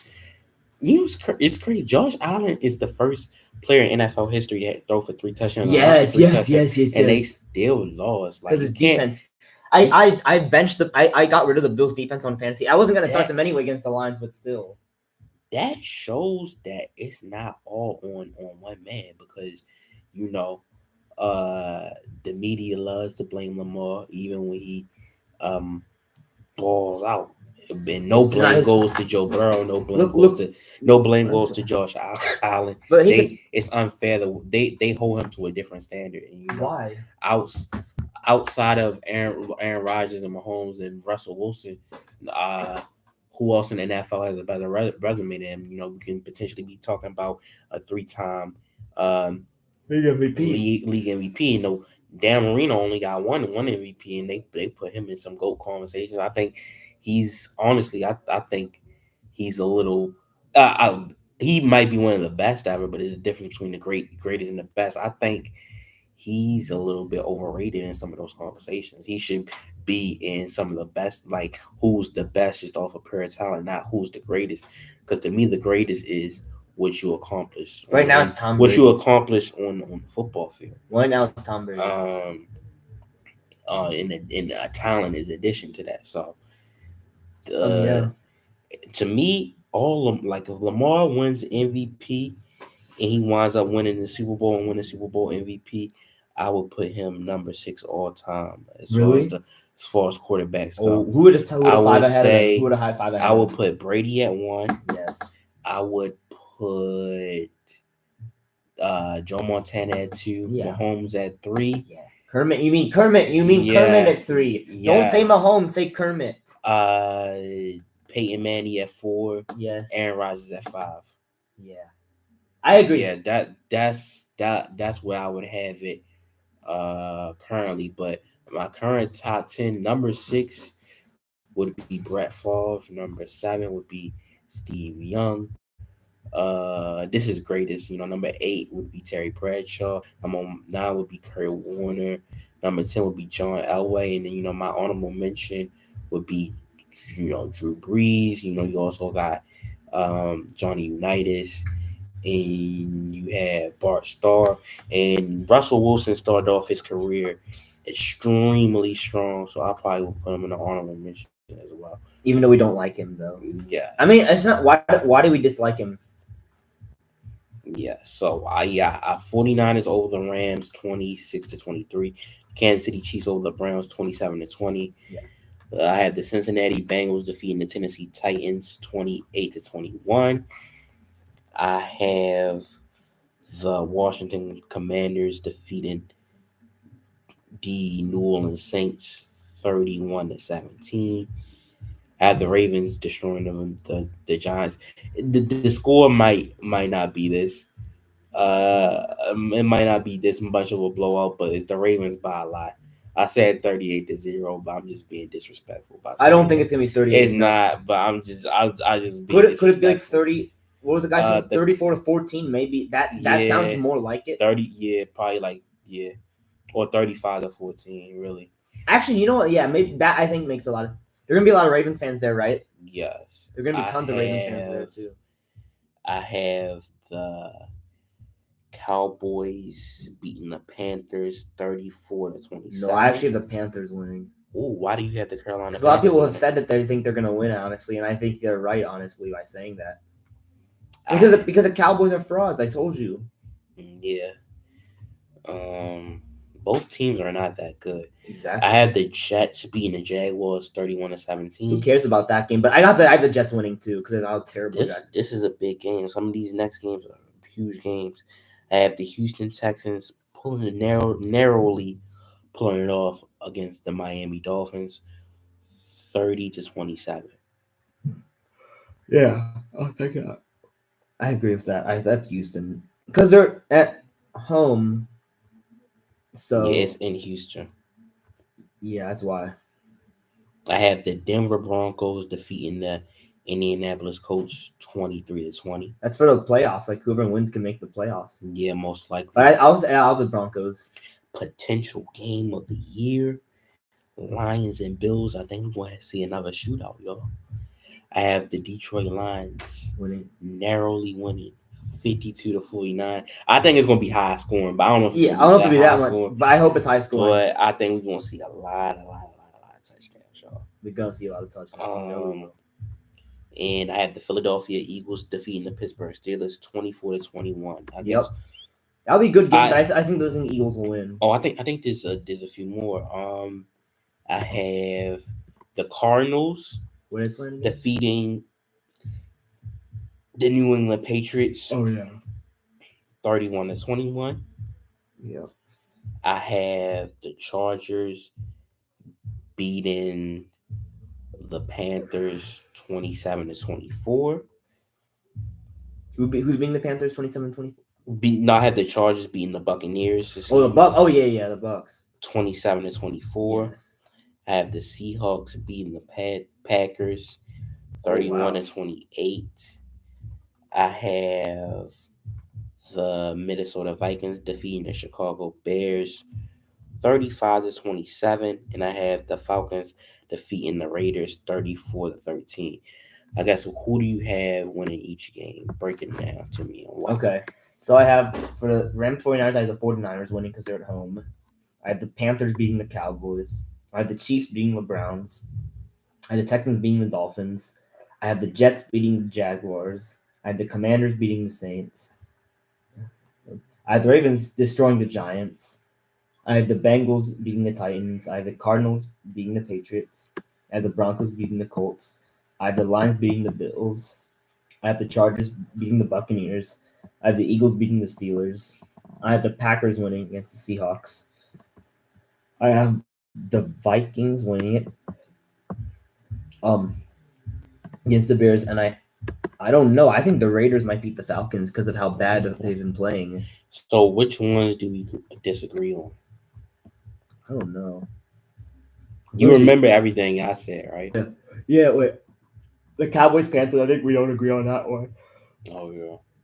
Oh, we don't, and we don't agree on the Dolphins. Texans. Wait, no, you said Texans winning. No, never mind. You did. We don't have the same thing for the the Packers Seahawks. You had the Seahawks winning. I had the Packers winning, Oh yeah. and then the Falcons Raiders. I had the Raiders winning, and you had Falcons. I don't know. I think that's I can. I mean, because you know how terrible Atlanta is. I would definitely choose Atlanta, but most of the time.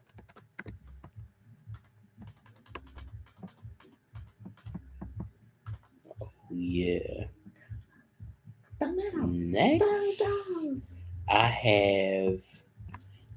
I have some NFL QB power rankings. Everybody. So at number 32, I have Will Levis. He's afraid of milk too. At number 31, I have Gardner Minshew. I thought he's not playing. Oh no, maybe he is. I think he's still better than Aiden O'Connell. I guess. At number 30, I do feel like although Bryce Young is starting, I still feel like Andy Dalton is a better quarterback. Daniel Jones is no longer a New York Giant, and Tommy DeVito, although he is hurt. He's not starting. Or is he starting? Yeah, although he is hurt, I do believe that he's better than Drew Lock. At number 30, so I have 30 Andy and 29 Tom DeVito. 28 I have Drake May. I'm gonna nail these. 27. I have Jameis Winston. Yeah, he's going down, isn't he? Going down. And to me, I feel like Joe Flacco is better than Anthony Richardson because Anthony Richardson isn't really accurate with the football. So I have Joe Flacco at 26. I have Caleb Williams at 25. I have Geno Smith at 24. I have Derek Carr at Oh my 23. God. Make up for it. I have Trevor Lawrence at 22. Due to injuries, things of that nature. I have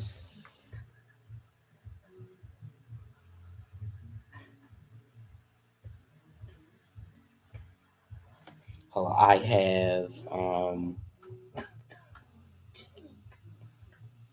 Dak Prescott at 21. I have Kirk Cousins at 20. I think he's just haven't been playing good lately. I have Tua Tagovailoa at 19. I have Brock Purdy at 18. I have Matthew Stafford at 17, and I can list off some of the tiers. Yeah, So because I don't think I have. Will Levis, Gardner Minshew, Andy Dalton, Tony DeVito, Drake May, Jameis Winston, Joe Flacco, and Caleb Williams are all in the same tier, which is starting QB. Um, Geno Smith, Derek Carr, Trevor Lawrence, Dak Prescott, Kirk Cousins, Tua Tagovailoa, Brock Purdy, and Matthew Stafford is all in the same tier, franchise QB. Um, Number 16, I have Bo Nix. Number 15, I have Aaron Rodgers. Number 14, I have Russell Wilson. And you can tell this is based off of this year over these next three picks. Number 13, I have CJ Stroud. Number 12, I have Jordan Love. Number 11, I have Kermit the Frog. This is the Pro Bowl Yeah, we call him Kermit the QB Frog. Oh my tier. God. Number 10, I have Baker Mayfield. Number 9, I have Sam Darnold. Number 8, I have Jared Goff. Number 7, I have Kyler Murray. Number 6, I have Jaden Daniels. Number 5, I have Justin Herbert. Number 4, I have Jalen Hurts. Number 3, I have Josh Allen. Oh, and I can list off the tiers. So um the next tier was like Super Bowl, the Super Elite QB, which Baker Mayfield, Sam Darnold was in. Well, no, Superstar QB though. They're in that tier. Super Elite QB. No, Elite QB was Jared Goff was in that tier of his own, and then Super Elite QB was Kyler Murray and Jaden Daniels. Um, All World QB Justin Herbert, Jalen Hurts, and Jalen Hurts was in that tier. All World QB Josh Allen was in that tier of his own. Number 2, Joe Burrow, which I got to go to QB. And then number 1, the QB King, the best player in the league currently, Lamar Demetrius Jackson. Do you have a QB power ranking? I would agree. Will Levis is definitely lowest tier ranking for sure. Oh, do you at least have a top 10? Yeah, how about top 10? Let me think. Maybe number 10 can be like, oh man, let me think about that. Or at least a top 5? I have my top 10. Well, why don't we start off with the number 10? I think I'm gonna go with Jaden Daniels. Okay. Why so low? I think he's top 8 or top 7. I don't know because he needs to be like Is it because he's a rookie? Yeah, part of it's just because he's a rookie. I feel like, but I also think that I think the number 9 is CJ Stroud. I'm gonna put him Yeah, I can see that he's not having the greatest Not season. the best year. Number 8. I mean, oh man, let me think. What do you really? Maybe Jared Goff's number 8. Okay, I Number had him number 8 as well. number 7 is Where should I put Mahomes? Actually, he's not in the top 10. I'm not gonna put him in the top 10. I don't have him in the I think top he's 10 11 over too. this Oh, season. yeah, it's good. I mean, I know a tier. Is there? Can you make a tier list of quarterbacks? I think you can. I did. Well, I I told mean, you the tier. on a tier list. No, wait, no. Oh yeah, on a tier list maker.com. Yes, and then number 7. No, it's not. No, hold on. Number 7. Oh man. All right. Jordan Love's number 7. Okay. Number Okay. 6 is Interesting. Interesting. I want to see that. number 6 is hmm,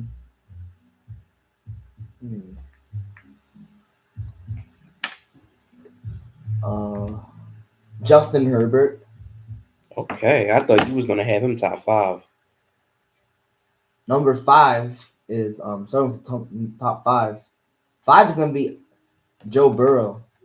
Or wait, no, actually no, not Joe Burrow. Oh, like I thought he would be high. I mean, if he's low, it's because they're not winning. No, well yeah, but I think top 5.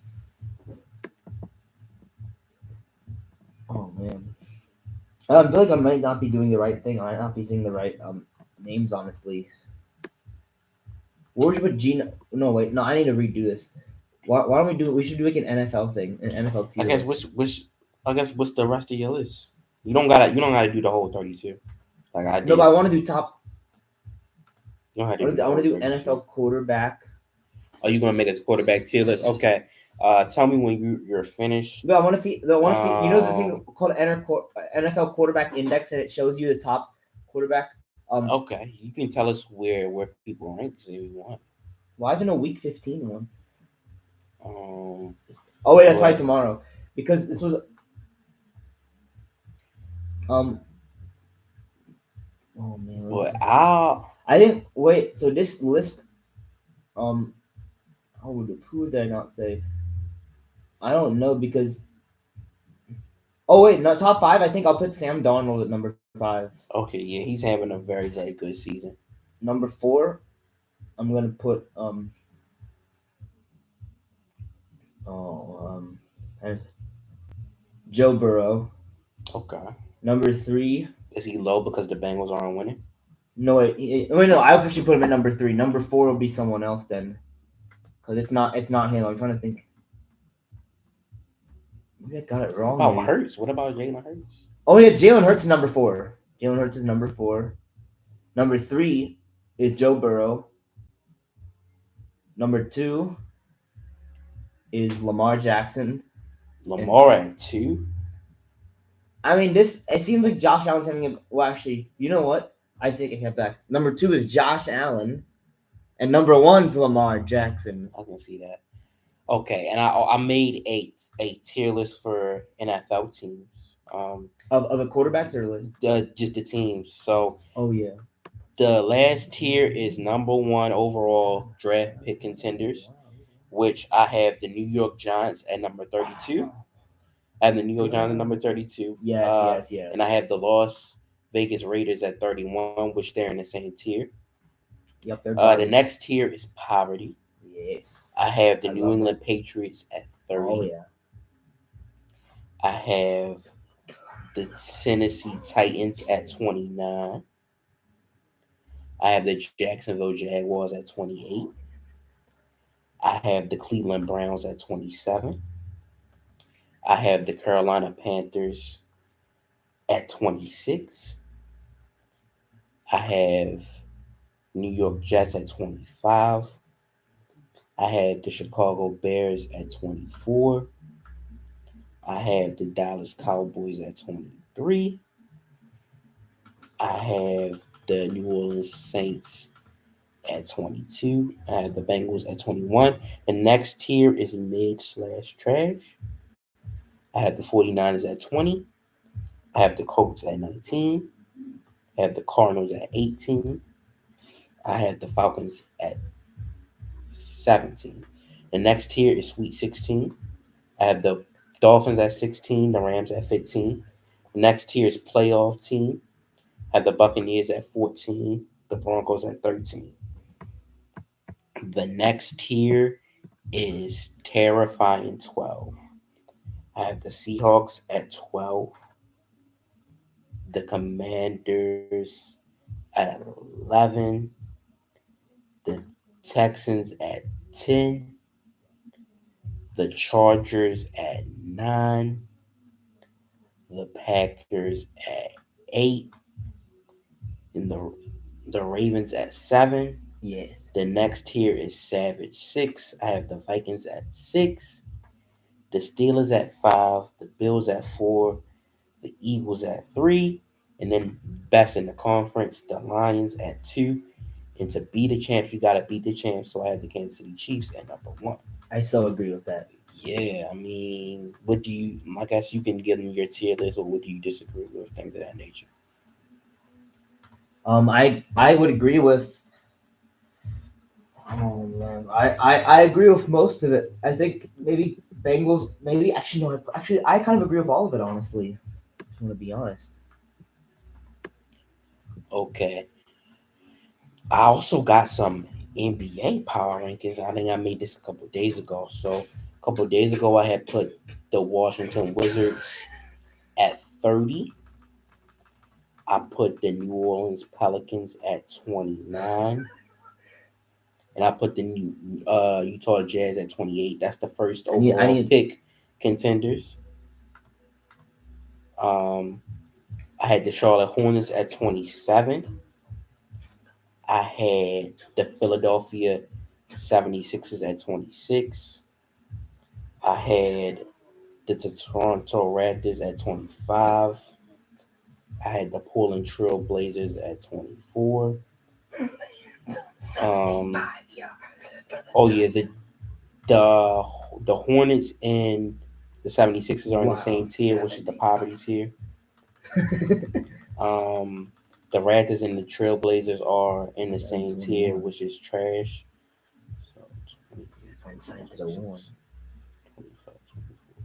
25, mid slash average tier has the Pistons at 23, the Kings at 22, and the Spurs at 21. The playing team, um, I had Chicago at 20. I had Indiana at 19. I had the Nets at 18. Had the Bucks at 17. The Lakers at 16. I did this a couple days ago. The Heat at 15. The Nuggets I at haven't been. 14. The Suns at 13. The Timberwolves at 12. And the Clippers at 11. This is just based off of what was going on this year earlier. Um, then I had playoff team. Um, the Hawks at 10. I had the Warriors at 9. And I had the Knicks at 8. Then I had the Series 7, which I had the Magic at 7. I had the Rockets at 6. I had the Grizzlies at 5 and the Mavericks at 4. Then I had a big 3 tier, which Thunder by themselves. Then I had heavyweight champions, which the Celtics were at that tier, and then I had NBA Kings, which was the Cavs. I guess. What are your thoughts on that tier list, and what would you So I move haven't really around? been watching that much, but I totally agree. I heard like the Utah Jazz and Portland Trailblazers are not all that good, really. And you know what? I'm gonna keep it. I guess Mm-hmm. we're gonna switch up. Yeah. We're gonna talk about some NBA for a little bit, and then I guess we're gonna go back to NFL. A while back, I made a top 100 NBA team, NBA players of all time, and we have enough time for me to go through the list. So at 100, I had Manu Ginobili. At 99, I had Marcus Gasol. At 98, I had Paul Gasol. At 97, I had Dikembe Mutombo. At 96, I had David Thompson. At 95, I had Ralph Sampson. At 94, I had Sidney Moncrief. At 93, I had Chris Mullin. At 92, I had Tim Hardaway. At 91, I had Mitch Richmond. At 90, I had Grant Hill. At 89, I had Adrian Dantley. At 88, I had Bernard King. At 87, I had Artis Gilmore. At 86, I had Dave Cohens. At 85, I had Paul George. At 84, I had Alonzo Mourning. At 83, I had Ben Wallace. At 82, I had Dennis Johnson. At 81, I had Dennis Rodman. At 80, I had Draymond Green. Um, at 79, I had Amari Stoudemire. At 78, I had Nate Archibald. At 77, I had Chris Bosh. And at 76, I had Willis Reed. That's the top 100 slash All Stars tier. At 75, I had Clay Thompson. At 74, I had Yao Ming. At 73, I had Bob Pettit. At 72, I had Chris Webber. At 71, I had Elvin Hayes. At 70, I had Wes Unseld. At 69, I had Alex English. At 68, I had John Stockton. At 67, I had Bob Cousy. At 66, I had Jason Kidd. At 65, I had Damian Lillard. At 64, I had Kyrie Irving. At 63, I had Chauncey Billups. Um, at 62, I had Tony Parker, and that was the top 75 slash All NBA tier. At 61, I had Joel Embiid. At 60, I had Luka Doncic. At 59, I had and I had the Human Highlight Reel. uh, at 58, I had Vince Carter. 59 Dominique Wilkins. 58, I had Vince Carter. 57, I had Tracy McGrady. 56, I had Carmelo Anthony. I think because of the championship, I had Jason Tatum 55. I had Anthony Davis 54. Derrick Rose 53. Bob McAdoo 52. Rick Barry 51. And that's the superstar tier. At 50, I had Walt Frazier. At 49, I had Joe Dumars. At 48, I had John Havlicek. At 47, I had George Mikan.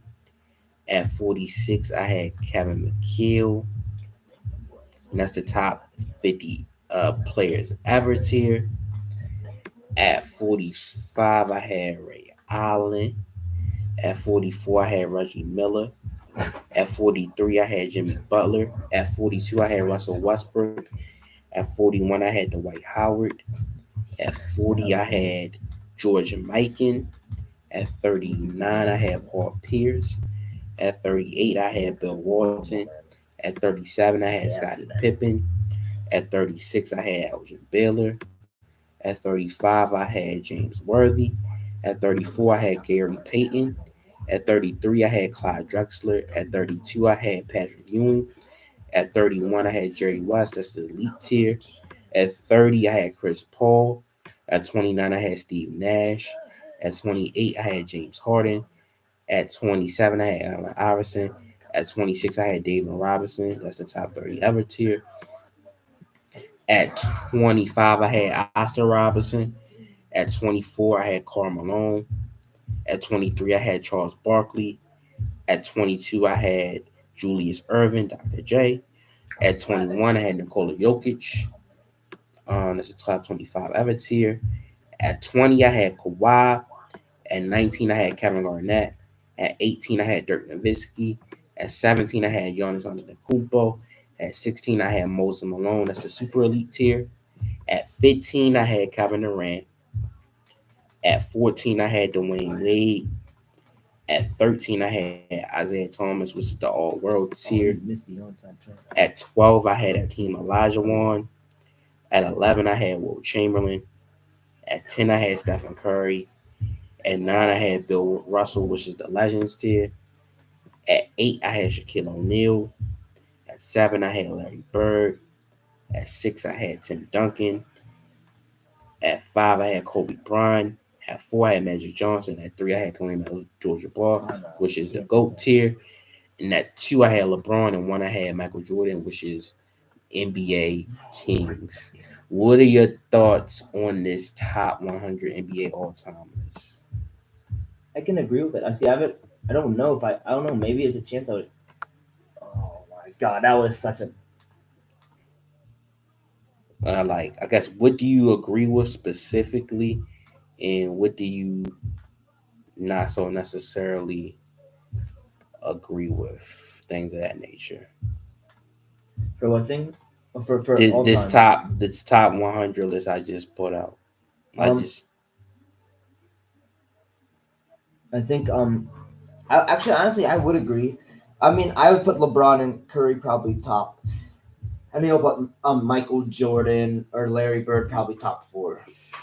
I would so really agree. Yeah, I don't know. you would put Larry Bird at top. I mean, I can He's won see a it. lot, but like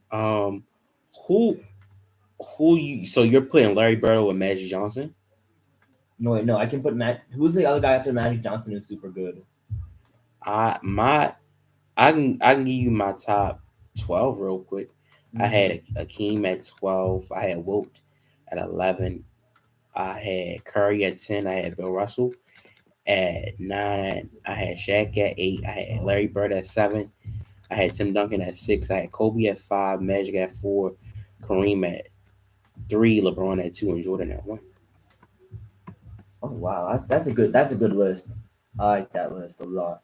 Um, Now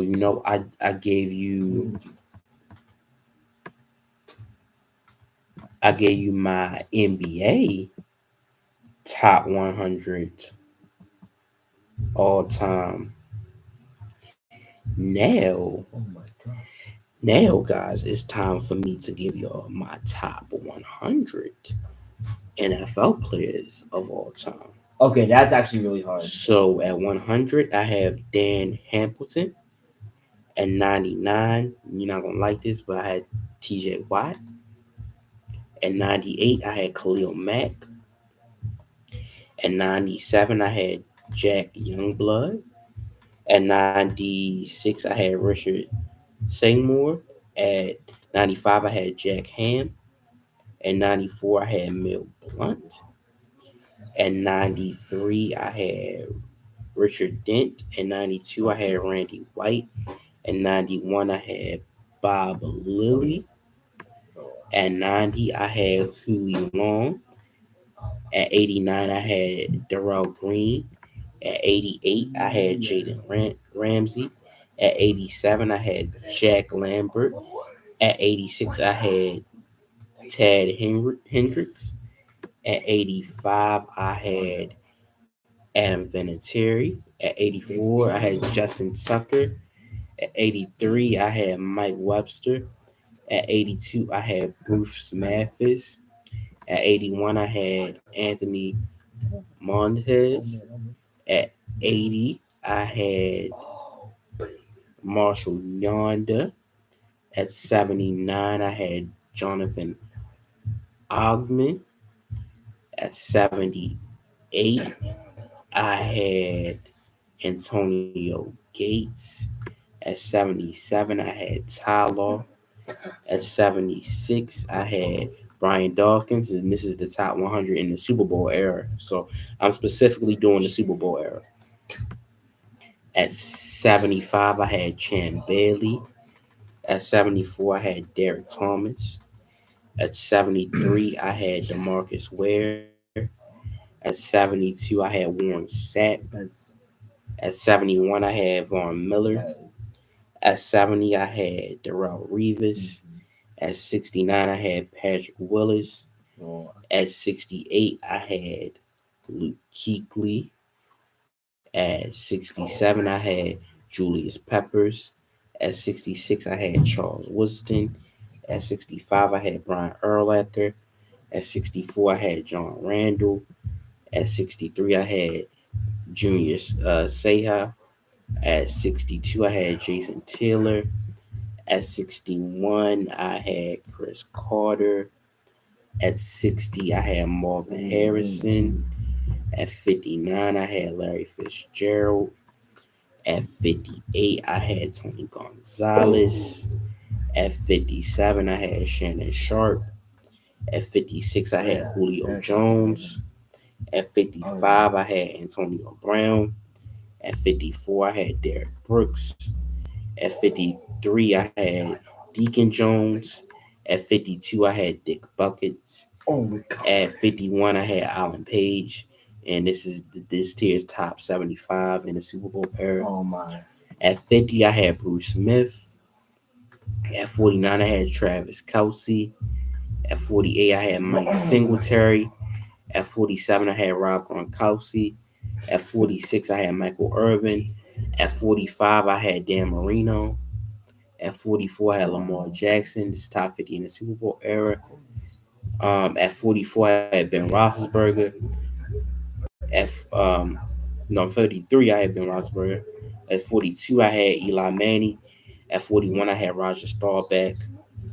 At 40, I had Troy Aikman. At 39, I had Calvin Johnson. At 38, I had Troy Polamalu. At 37, I had Michael Strahan. At 36, I had Mean Joe Green. At 35, I had Ronnie Lott. At 34, I had Rob Woodson. At 33, I had Terrell Owens. At 32, I had Terrell Davis. At 31, I had LaDainian Tomlinson, which is the super elite tier. At 30, I had Eric Dickerson. At 29, I had J.J. Watt. At 28, I had Randy Moss. At 27, I had Marshall Falk. At 26, I had Adrian Peterson. At 25, I had Barry Sanders. At 24, I had Walter Payton. At 23, I had Emmett Smith. At 22, I had Russell Wilson. At 21, I had Bart Starr. At 20, I had Johnny Unitas. And, I'm going to sound like a biased Ravens fan when I say this. But to me, who I think is the most underrated defensive player of all time, it gotta be Terrell Suggs. It gotta be this dude was on the same team with Ray Lewis, Ed Reed, and Haloti Nada, and still won a league MVP in 2011. Do you know how insane that is? That's insane. League MVP 2011. Oh my God, that's so long. Yes, I'm saying this live, and I know y'all gonna say I'm biased down below. Yeah, call me biased all I want. At the end of this list, y'all definitely gonna think I'm biased. I know y'all gonna think I'm biased at the end of this list. Anyway, but I'ma say it. Number 18, Deion Sanders. Number 17, Ed Reed. Number 16, Drew Brees. This is the all world tier. Number 15, Reggie White.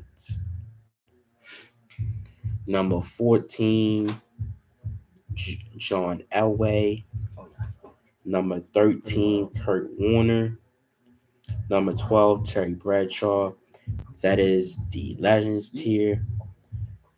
Number 11, Jerry Rice. Me, I think certain defensive positions like the linebacker position and the quarterback position is just more valuable than the wide receiver position. Although no wide receiver is on Jerry Rice's level. Really. Number 10, I have Aaron Donald. That's Number 9, I have Steve Young. Number 8, I have Brett Favre. Number 7, I have Aaron Rodgers. That's tier 2. That's GOAT tier. And then NFL Kings. Number 6, I have Peyton Manning. Number 5, I have Patrick Mahomes. Number 4, I have Joe Montana. And this is where y'all gonna call me biased. Number 3, I put Tom Brady at number 3 Oh, come on. because, man, I mean, so many things had to go right for his career. But these guys is natural raw talent, and what they did on the defensive side of the ball. Lawrence Taylor is a menace. Like He totally is. Lawrence He Taylor, totally is. scary. The things that he did on the field. And my reasoning why I don't have him number one is the drugs that he did, that crack cocaine, really Oh, come on. improved his There you go. enhanced his performance. But there's no cheating scandals. Um, I mean, to win a league MVP as a defensive player is absolutely insane. But I have Ray Lewis number one because he was the greatest player on the greatest defense ever, and he was the leader of a team, a brand new NFL franchise, and helped them win a Super Bowl within 5 years. Um, he could have won the league MVP, but the NFL favored the offensive players. He was by far the best player into That 2000, and winning the Super Bowl MVP. And then we have some historical great defenses from the Ravens. 2000 is a historical great defense. um 2003, 2006, and 2008. Even though they didn't make the playoffs in 2004, that defense was great as well. the Ravens defense. The 2001 defense was great as well. And you got like a defense like the 2011 defense, most of them led by Ray Lewis. So yeah, I just that I know I seen bias on that end, Oh no. and he went out on top, he went out on top, uh Mhm. you know, the Ravens took out Tom Brady and the New England Patriots, Peyton Manning and the Denver Broncos, things of that nature. Um, and I might be biased because if somebody sits up in here and says, Ray Lewis might be the best of all time, but he's not the greatest. But me, I want to give some recognition to some all-time great defensive players. I guess what are your thoughts about my list that I just made? That's I didn't even realize that they who are year 2000, 2003, 2003, Yeah, 2006, the Ravens had some historical defenses. 2006, 2008. Was 2023 one of them? I mean, they were pretty good. Mm, no, I was specifically talking about the Ray Lewis Oh, that time. days. Yeah. Also, I have I have some hot takes as well that I can list off. There's a lot of different things that we can do. So Mm. to me, some of the hot takes that I have, uh, I think that Moses Malone is the most underrated NBA all time great. Man, he's never talked about, and he really should be in top 15, top 20 all time discussions. A three-time league MVP. He won. When he was on that 76ers team in 1983, he was the man. He was the best player on the team over Julius Erving. To me, I think he's slightly better than Julius Erving on the all time list if we're just going off of what they did in the NBA because Julius Erving was better in the ABA. But Moses Malone wasn't in the ABA that long. He was on that 4-4-4 team. Um, man, like, do you like? Because they talk about they talk about Karl Malone a lot more than Moses Malone. And Moses Malone actually got the job done. Like Moses Malone was a playoff performer and he was great in the regular season. Speaking of that, Dr. J and Moses Malone is the most underrated all-time great duo in NBA history. What they accomplished in a short period amount of time is extraordinary. Uh, when Moses Malone went on the team, a lot of people believed that the Philadelphia 76ers was going to go on to win the NBA championship, in which they did. It wound up being one of the most dominant teams of all time. Look up that 1982-1983 um, 76ers team. Some of the teams they beat, like uh, they dominated the Lakers. Like I think they swept the Lakers. The only game I think they lost one game to like the '80s Bucks, and just a very, very, very underrated team.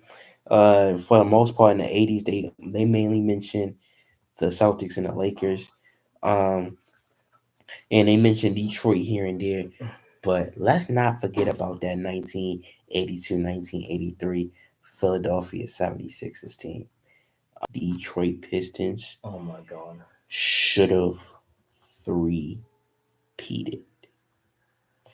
They should have three-peated as during their first championship run in 1988 where they lost to the Lakers. There was some questionable calls and they still narrowly lost to the Lakers. That team was a problem in the late 80s. Um, just how they play on a physicality level, things of that nature. Isaiah Thomas was truly only uh, one level below Magic Johnson and Larry Bird at that time. He was definitely a top five player at that time, probably a top four player because you could argue Jordan was better. Just and the Pistons was a well-oiled machine. Another NBA hot take is is the 1983 Philadelphia 76ers is the most underrated all-time great NBA championship team because they get skipped over. They definitely get skipped over when when talking about the greatest teams to win NBA championships. This one might just straight up be facts. Accolades, peak, prime, longevity, greatness, dominance, playoff production, effectiveness on winning, effectiveness on teammates, and consistency should all be considered during all-time great debates. Some people only consider some, but you gotta take everything into consideration. And there's a difference between the best and the greatest. The best is natural raw talent that can't be matched, and how good you were and how long you were that good, if that makes sense.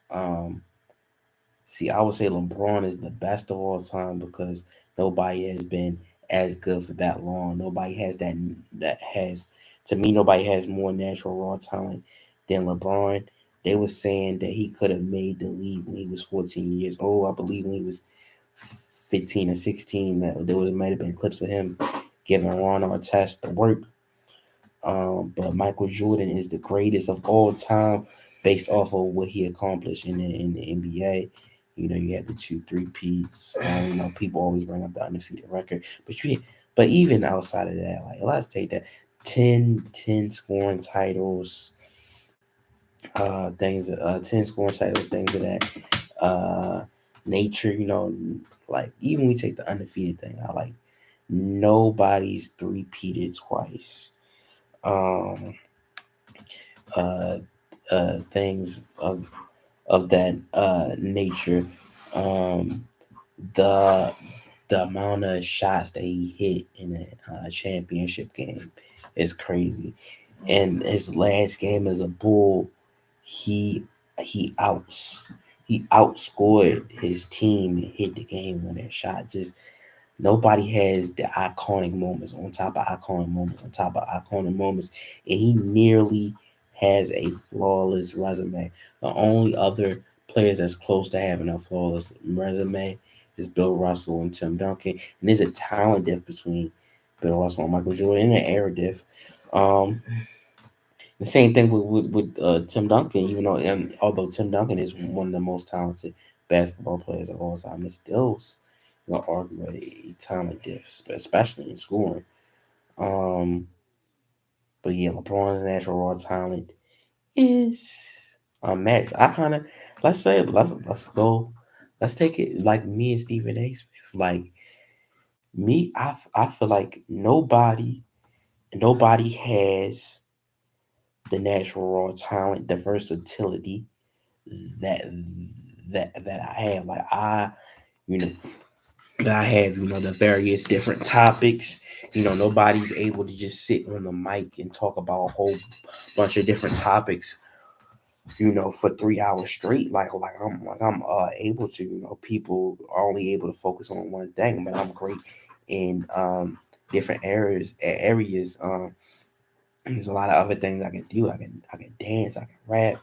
I'm improving my singing. Things of that nature. Just off of my natural raw talent. I made it in media. I've always been competing in media. Been great in media. Um, and I have a media position uh that's very very rare. Um, for my age, and I might be straight up the youngest professional media coordinator slash professional media supervisor. Um, but somebody like a Stephen A. Smith would have all the accolades because he's been number one on ESPN for the past 12 years. So you gotta put things. I would put it in like that perspective. Okay. I think Javante Tank Davis, when it's all said and done, will go down as a top five boxer of all time. He has one of the highest knockout percentages ever. Um, Out of his 30 wins, he's had 28 knockouts. Um, and I don't really see him losing no time soon. Jake Paul seems like he wants to fight him. I know I said this when he fought Mike Tyson, but hey, you get in a ring with Terrence Crawford or Javante Tank Davis, and Jake Paul, I'm telling you, you get knocked out, man. Another hot take is Stephon Marbury should be in the Basketball Hall of Fame based off of what he did overseas when he played in China. I believe he won 3 championships in China, and and for the NBA, it's not just about what you did in the NBA. It's the Basketball Hall of Fame. It's not just about what you did in the NBA. So that's why you see certain guys in there who might have not had the greatest NBA career, but they did some things overseas to make it the Basketball Hall of Fame. I got a question for you. Do you think Derrick Rose should be an NBA Hall of Famer? Yeah, I mean, he had a great career. the Bulls, and he had a great career. Oh yes. My next hot take, and I made this number 8 for a reason because it's about number 8 on the Ravens. Lamar Jackson will be considered a top 5 quarterback in NFL history by the end of the 2025 NFL season.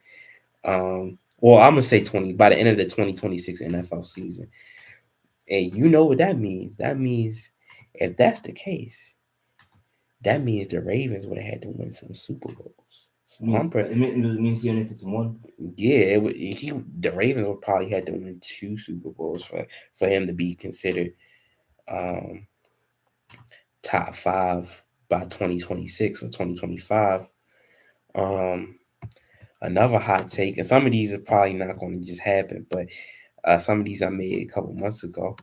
Um, the Ravens and Orioles will both have dynasties in the early 2030s. I saw that one, but I don't know. Do you think that's gonna happen? I mean, the Ravens. Oh I no. feel like the Ravens. I feel like both teams just had to break it through just one time, and if they break through just one time, But remember, this you the know how we win a Super Bowl. sky's the limit. There's only one way we can win a Super Bowl. Fire John Harbaugh. Do you think we can win with John Harbaugh? We just gotta execute in the fourth quarter, just like the Chiefs do. The I mean, Orioles gotta get over the yips. we did it against the Bengals, though. Yes. Got another hot take. Adriel Wilson will win at least 6 WNBA championships in her career. And that is bold because how great the New York Liberty looks. Another hot take I had was Tariq and Tommy will have a Power Universe spinoff as co-stars. I think it will actually happen. I don't know what city. I don't because Tommy can't go back to New York, and Tommy's probably gonna get ran out of Chicago. Uh, it might, they might have it to where, Tariq runs New York. They might have it to where you just see them collab a lot and that's kind of like their spin-off series. It's always a big bad that they gotta go up against, or maybe they're enemies against each other for half the series, and then they gotta team up, something like that. But I think we're gonna see something with Tariq and Tommy. I don't know what it is gonna be, but I just hope I'm predicting the future. Um, BMF will make a spin-off after their show ends. I don't think this is going to be the only BMF show. I don't think we're going to see. I don't think we're going to see all the way up until Meech gets locked up. I think this is they're probably going to go for maybe 6 seasons and then have another show, and then by the end of that series we'll see the downfall of Meech. Um, any high competitive field is a sport because of what you got to do to compete. I make sure I stay in shape, physically, mentally, emotionally, to compete in media. That's how I became a professional, in media. And as far as the position I got, like I said before, I'm the youngest professional, if not the youngest, in that is that having that specific title, coordinator, supervisor, So, Not Like Us by Kendrick Lamar is the best rap song so far in the 2020s.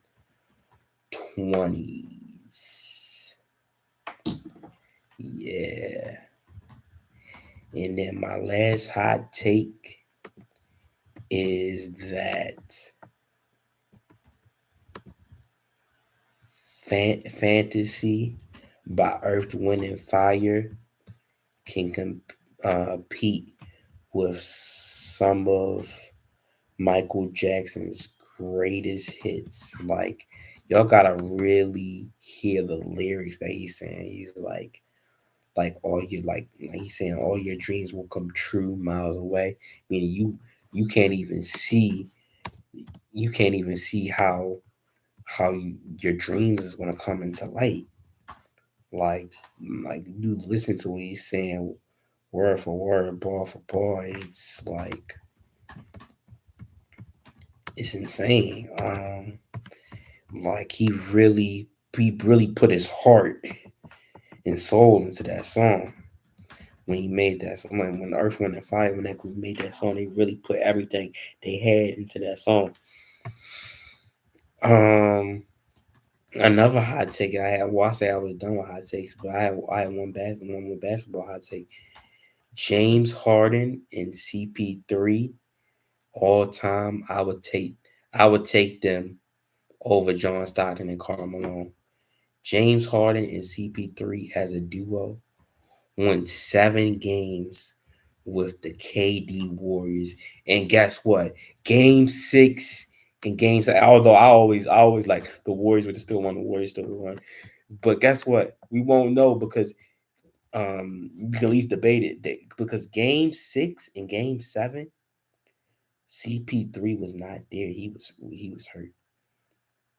And for the most part, Malone and Stockton Malone underperformed in the playoffs as a duo. Now I know James Harden's known for that. CP3's getting injured, but as a duo in the playoffs, they they you can argue they exceeded expectations because they were not supposed to be in a position to take the Warriors out, which they certainly were, even without Chris Paul. Um, oh, I have a question for you. Which trio is better and why? Michael Jordan, Magic Johnson, and Larry Bird, or LeBron James, Stephen Curry, and Kevin Durant? Probably the second one And why? because I just think it's like so much scoring. I feel like they score a lot of points. If you, to me, I have two different perspectives. If you go off based off of what they did in the NBA, it has to be Michael Jordan, Magic Johnson, and Larry Bird because the accolades is insane. 14 combined NBA championships, with at least 10 scoring titles from each of them. A lot of assist titles, probably at least 5 or 4 or 5 um, things of that nature. And then the MVPs between them is it's like 11 MVPs. You know, the Bulls, the '80s Lakers, and the '80s Celtics all have some of the greatest dynasties of all time. But if we're talking about what they did in the Olympics, then it has to be LeBron, Stephen Curry, and Kevin Durant. Because especially because I think Jordan, Magic, and Bird. I think both times they only played one time with each other. But the LeBron, KD, and Curry as a collective has a lot of um, Olympic accolades and Olympic titles, things of that nature. Um, Another thing that I have is top 5 shots in NBA Finals history. At number 5, I have John Paxton in Game 6 versus the Phoenix Suns in the NBA Finals. Um, that's 1993. At number 4, I had 1997 Steve Kerr's game-winning shot over the Utah Jazz. At number 3, I have Kyrie Irving's game-winning shot in Game 7 against the Golden State Warriors. At number 2, this is a historical one. Um, I have, although this wasn't a game-winning shot, I have Ray Allen's 3 against the San Antonio Spurs in the 2013 finals. And then number 1, I had to put this number 1. Michael Jordan hitting the game-winning shot in 1998 over the Utah Jazz in the NBA Finals.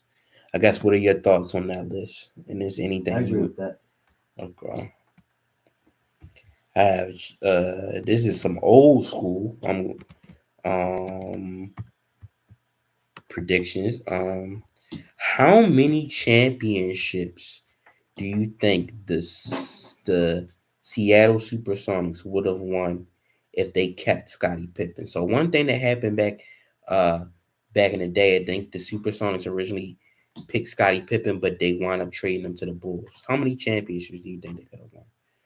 Because Michael Jordan is not on the Bulls, and then they have Gary Payton, Scottie Pippen, and Sean Kemp. Do you have any thoughts on that? Say it again.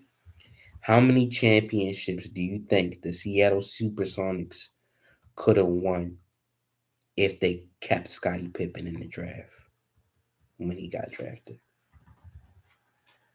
I'll say two. I think they could have won three. Why? I think they would have been a dynasty because then Jordan doesn't have his duo, and then you have a nasty defensive duo between Gary Payton and Scottie Pippen, and then Sean Kemp dunking on everybody. Oh, that's so nasty. Okay, you know the Houston Rockets could have fleeced in 1984-1985 season because there was a trade they could have accepted to have the first and the second overall pick. No, not the Houston Rockets, the Trailblazers. They could have had the first and the second overall pick, one of the teams, right? And they could have gotten Clyde Drexler. I think it was the Rock. It was yeah, that was the Rockets. The Houston Rockets could have fleeced. So if that would have happened, you would have had Hakeem Olajuwon, Michael Jordan, and Clyde Drexler on all on one team. How many championships do you think that big three would have won? Say again.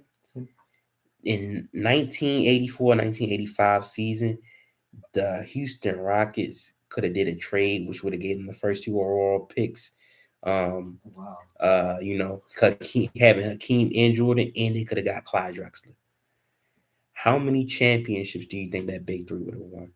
Maybe like three. Only three: Jordan, Hakeem, and Wait. Clyde Drexler. Wait, who's Akeem? Michael Jordan, Hakeem Olajuwon, and Clyde Drexler. Oh, maybe like five. I think they could have won 10, at least 10, maybe even more. Probably they probably beating Bill Russell's record. I'm not even joking. Maybe that first year they couldn't have got it together, but after that first and second year, I think they would have been dominant. I think they would have been absolutely unstoppable. Next up, we have some NBA versus battles. Michael Jordan or LeBron James, who is your GOAT? Michael Jordan. What is your reason? Because he won like 6 championships, and it was like they three-peated twice. Yes. That's exactly why. I would agree, you know, the 10 scoring titles, the six championships, the iconic moments, the the fact that during his last game as a Bull, he had more points than the whole entire team, things of that nature. I think LeBron has more natural raw talent, but I think Michael Jordan achieved more in the NBA. Magic Johnson or Larry Bird, who do you think is better? Magic Johnson. Magic Johnson? Yeah, Magic Johnson. Okay, what is your reasoning? Because I think that he also had a better team around him. He had Scottie Pippen. No, we're talking about Magic Johnson on the Lakers. The reason I think he's better is because Then Bird. Because I think that I don't know if did he have better stats? I don't know about like their stats though. I need to look at. I think Magic Johnson was a little bit better. You know, he was the ultimate floor general, and he's an underrated scorer. He chose he chose to take a step back on scoring. You know, in the finals he had a year where he averaged 26 in 13. You know, because he wanted the everybody else to get better. You know, so the Lakers could be a full ran oil machine. But Magic Johnson's scoring is underrated, rated, and there's nobody who can pass the basketball like Magic Johnson. Maybe LeBron to a degree. When he was a point guard, or maybe a Jokic. I mean, Larry Bird got somewhat close, but there was nobody that could uh facilitate like him. Um, he had the baby sky hook and just natural raw talent. I think he's a little bit more naturally. He has more natural raw talent. Um, uh, than than Larry Bird. I think it's things of that nature. Um, Bro, a trade just happened today. Suns, and Mavericks, Rockets, Warriors on Jimmy Butler's trade list. yeah, I think Magic Johnson was like, as far as scoring wise, was like when he wanted to score, he wasn't too far off from Larry Bird. I think Larry Bird had the shooting advantage. Passing wise, I think Magic Johnson was better, although Larry Bird was really good. When Magic Johnson focused on rebounding, I think Magic Johnson, Larry Bird was still better, but Magic Johnson was extremely good. I think Larry Bird was a little bit better of a defender. Um, but I think the Magic Johnson's play style, I think both play styles contributes to championships, but I think Magic Johnson play style um contribute like contributes more to championships because championship success because his whole demeanor is to get everybody else better. Although Larry Bird did have that to a um to a certain degree, and I think offensively, the offense that Magic Johnson ran was a little bit more deadly, a little bit more unstoppable.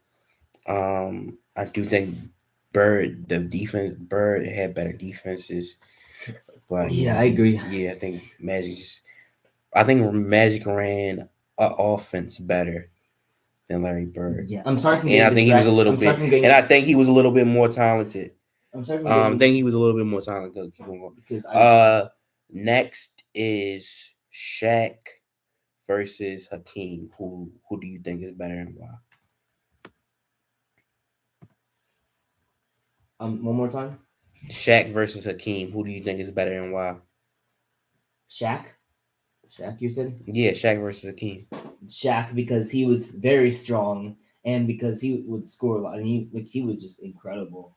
Yeah. Although Hakeem beat although Hakeem's Houston Rockets beat a younger Shaq's Orlando Magic, I would put Shaq a little bit higher all time because I just think he peaked higher. Like 2000 from 2000 to 2002, Shaq was literally like unstoppable. The only thing you can do is send him to the free throw line. Like um Shaq, I think Shaq probably has a top three peak in NFL in NBA history. The only peak that I think is definitively better is Michael Jordan's peak. So I think Shaq is greater simply because I just think Shaq peaked higher than Akeem. Although these two, as far as big men, are some of the most talented big men in NBA history. Okay, Kobe Bryant versus Tim Duncan. Who do you think is better and why? Probably Kobe Bryant because he had like more points and I mean I just feel so bad for him though. Yeah, I would go. I would go with Kobe. I just think he was just a more. I think he was the better basketball player. I think he was more dominant, more unstoppable. Although Tim Duncan, I think he was more of a team player. But it's just like like Kobe was just Kobe was a lot of people say he was the closest thing to Michael Jordan that we seen. And he was Um, the mentality he had, he was just pretty much um unguardable. I think defensively it's not too far off between him and Tim Duncan. I think it's closer than you would think defensively. And then I think that Kobe Bryant on the offensive end was just so much better than Tim Duncan that I think that makes up for the gap. And then the accolades wise, it's extremely close. Bill Russell versus Wilt Chamberlain. Who do you think is better? Wilt Chamberlain, because he had that 100-point game, and he was he might have been. I think he was a better team player. I think Wilt Chamberlain's better, but Bill Russell is greater. I think Wilt Chamberlain was a little bit selfish uh Maybe he was. with stats, and I think that contributed to him not winning as much championships as Bill Russell. I think Bill Russell was a team player. I think he knew what he had to do to help the team win. Just like me, like I know when to pass, and I don't know um when to score. Like the past couple of weeks, I was passing the ball, for y'all to improve, but I see that I need to score a little bit more. So y'all know how a show really supposed to be ran. Um, Isaiah Thomas versus Dwayne Wade. Who do you think is better? Dwayne Wade, because I think that he had a great, like, I just feel like he was just incredible. Like, I just feel like Dwayne Wade, like, he was a team player for the Heat. Um, I think Wade is better, but Isaiah Thomas is greater. Those championships, winning those two championships in the 80s is not easy, especially the road you go through. Like I think for one of them, he had like him and the Pistons had to beat the Lakers, the Celtics, and the Bulls just to get the championship. It was truly one of the hardest roads ever. Although 2006 Dwayne Wade is one of the greatest players of all time. You could argue like this is another hot take. You can argue who had the better season, '06 Wade or '06 Kobe, and I might go with Wade. I'm not gonna lie. I'm not gonna lie. Now I know y'all not gonna like that. I know y'all not gonna like that. Um, but yeah, I just think doing it twice. And Isaiah, Dwayne Wade didn't have to really sacrifice stats. He carried the way as the man. But Isaiah Thomas, I will say this, he did have to sacrifice some stats for them to win, which Dwayne Wade didn't. But Detroit was almost a dynasty just off of you with Isaiah Thomas leading the way, facilitating things. And he was just a step or two below, Magic Johnson, Larry Bird, and Michael Jordan at that time. Dirk Nowitzki or Kevin Garnett, who's better and why? Dirk Nowitzki. Oh, why? And who's the other one? Kevin Garnett. Who's better Oh, and I think why? Kevin Garnett, because career-wise, he was incredible, right? Yeah, is another one I disagree with. I think Dirk is greater. That he had a historical. I think Kevin Garnett might be more versatile. That Oh yeah, that's very true. historical 2011 season, things of that nature. Um, one to remember, be on the way to the championship, being the Kevin Durant led Thunder, Kobe led Lakers, and LeBron and Dwayne Wade led Heat. The MVPs that he won, just like the elite scorer that he is. I think he accomplished a little bit more than Kevin Garnett, especially as a number one. Like Dallas was always great, and granted, it's not Kevin Garnett's fault that the Timberwolves weren't that good, and Just I think I've I think off offensive. I think yeah, there's a huge defensive gap, but I think Dirk was considerably better offensively. I think the main reasons you can rely on him as a number one scoring option, in which some people can question whether or not you can rely on Kevin Garnett as a number one scoring option as great as he is on a championship team. Number 8, like who do you think is better, Charles Barkley or Karl Malone? This is the last one. Karl Malone. Oh, you gotta go soon. Yeah, I did. I think I. Oh yeah. I Okay, so wait, stay. So to wrap things up, guys, I'm gonna show y'all what I did the other day I just finished now. On Toon World. I ended at 7, so I'm going out right now. On Toon World. Oh yeah. Oh Yep. yeah. Stay for a little bit. Have to go now. So yeah. It's I three-peated twice like I'm Mike and I'm right here with Jordan. I'm running like a good man. I keep on scoring. I'm a mystery man. Man, it's like my style is forward. That's me the best man. These other schools are forward. Yeah, I said there ain't nobody better than us, and I just made sure that I ain't cuss. We must stay united because communication rules the nation. So this education, representation, legislation, information, associations, organizations, and administration. Don't want my brothers to commit crimes and go on a legal investigation because we live in a legislation. I'm bringing this to manifestation. I'm trying to go into overtime, trying to win in regulation. Coming back down 28 to 3 like I'm Brady is a violation. When I get on the track and ain't nothing but annihilation. Media coordination is my occupation. When I get on the track and ain't nothing but obliteration. I'll say world back on the track. I stay on the track like KC. Went back to back. I'm like LT. I ain't even trying to be cocky. The fact that I know you can't stop me. I'm still gonna get the sack, but this time around, out the crack. That's a me and Michael Jackson, the best to ever do it. Make each other so the whack. Real people like to see what's the signs, man. I do this for real, not just for fun, man. Matter of fact, dad straight up getting smashed with a paddle because we really this ain't even a bad. They tried to mess me up, I ain't even a bad. Don't talk shit around the gun or nothing, man. You know they been a tad. Got the LG because I don't see dad. I'm the GOAT, man. Just like phone's Apple. Like Rainbow, like, you know, in the middle.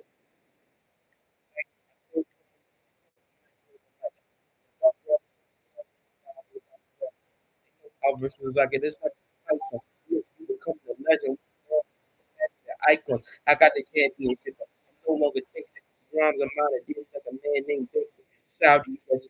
Still thought I'm the pharaoh. I blow up my point. I wasn't never narrow. I got just stuck it in with I own with a bow and narrow. And I ain't talking about prison. When I say it, it's through the death row. Man, y'all already know. Y'all gotta finish the metro.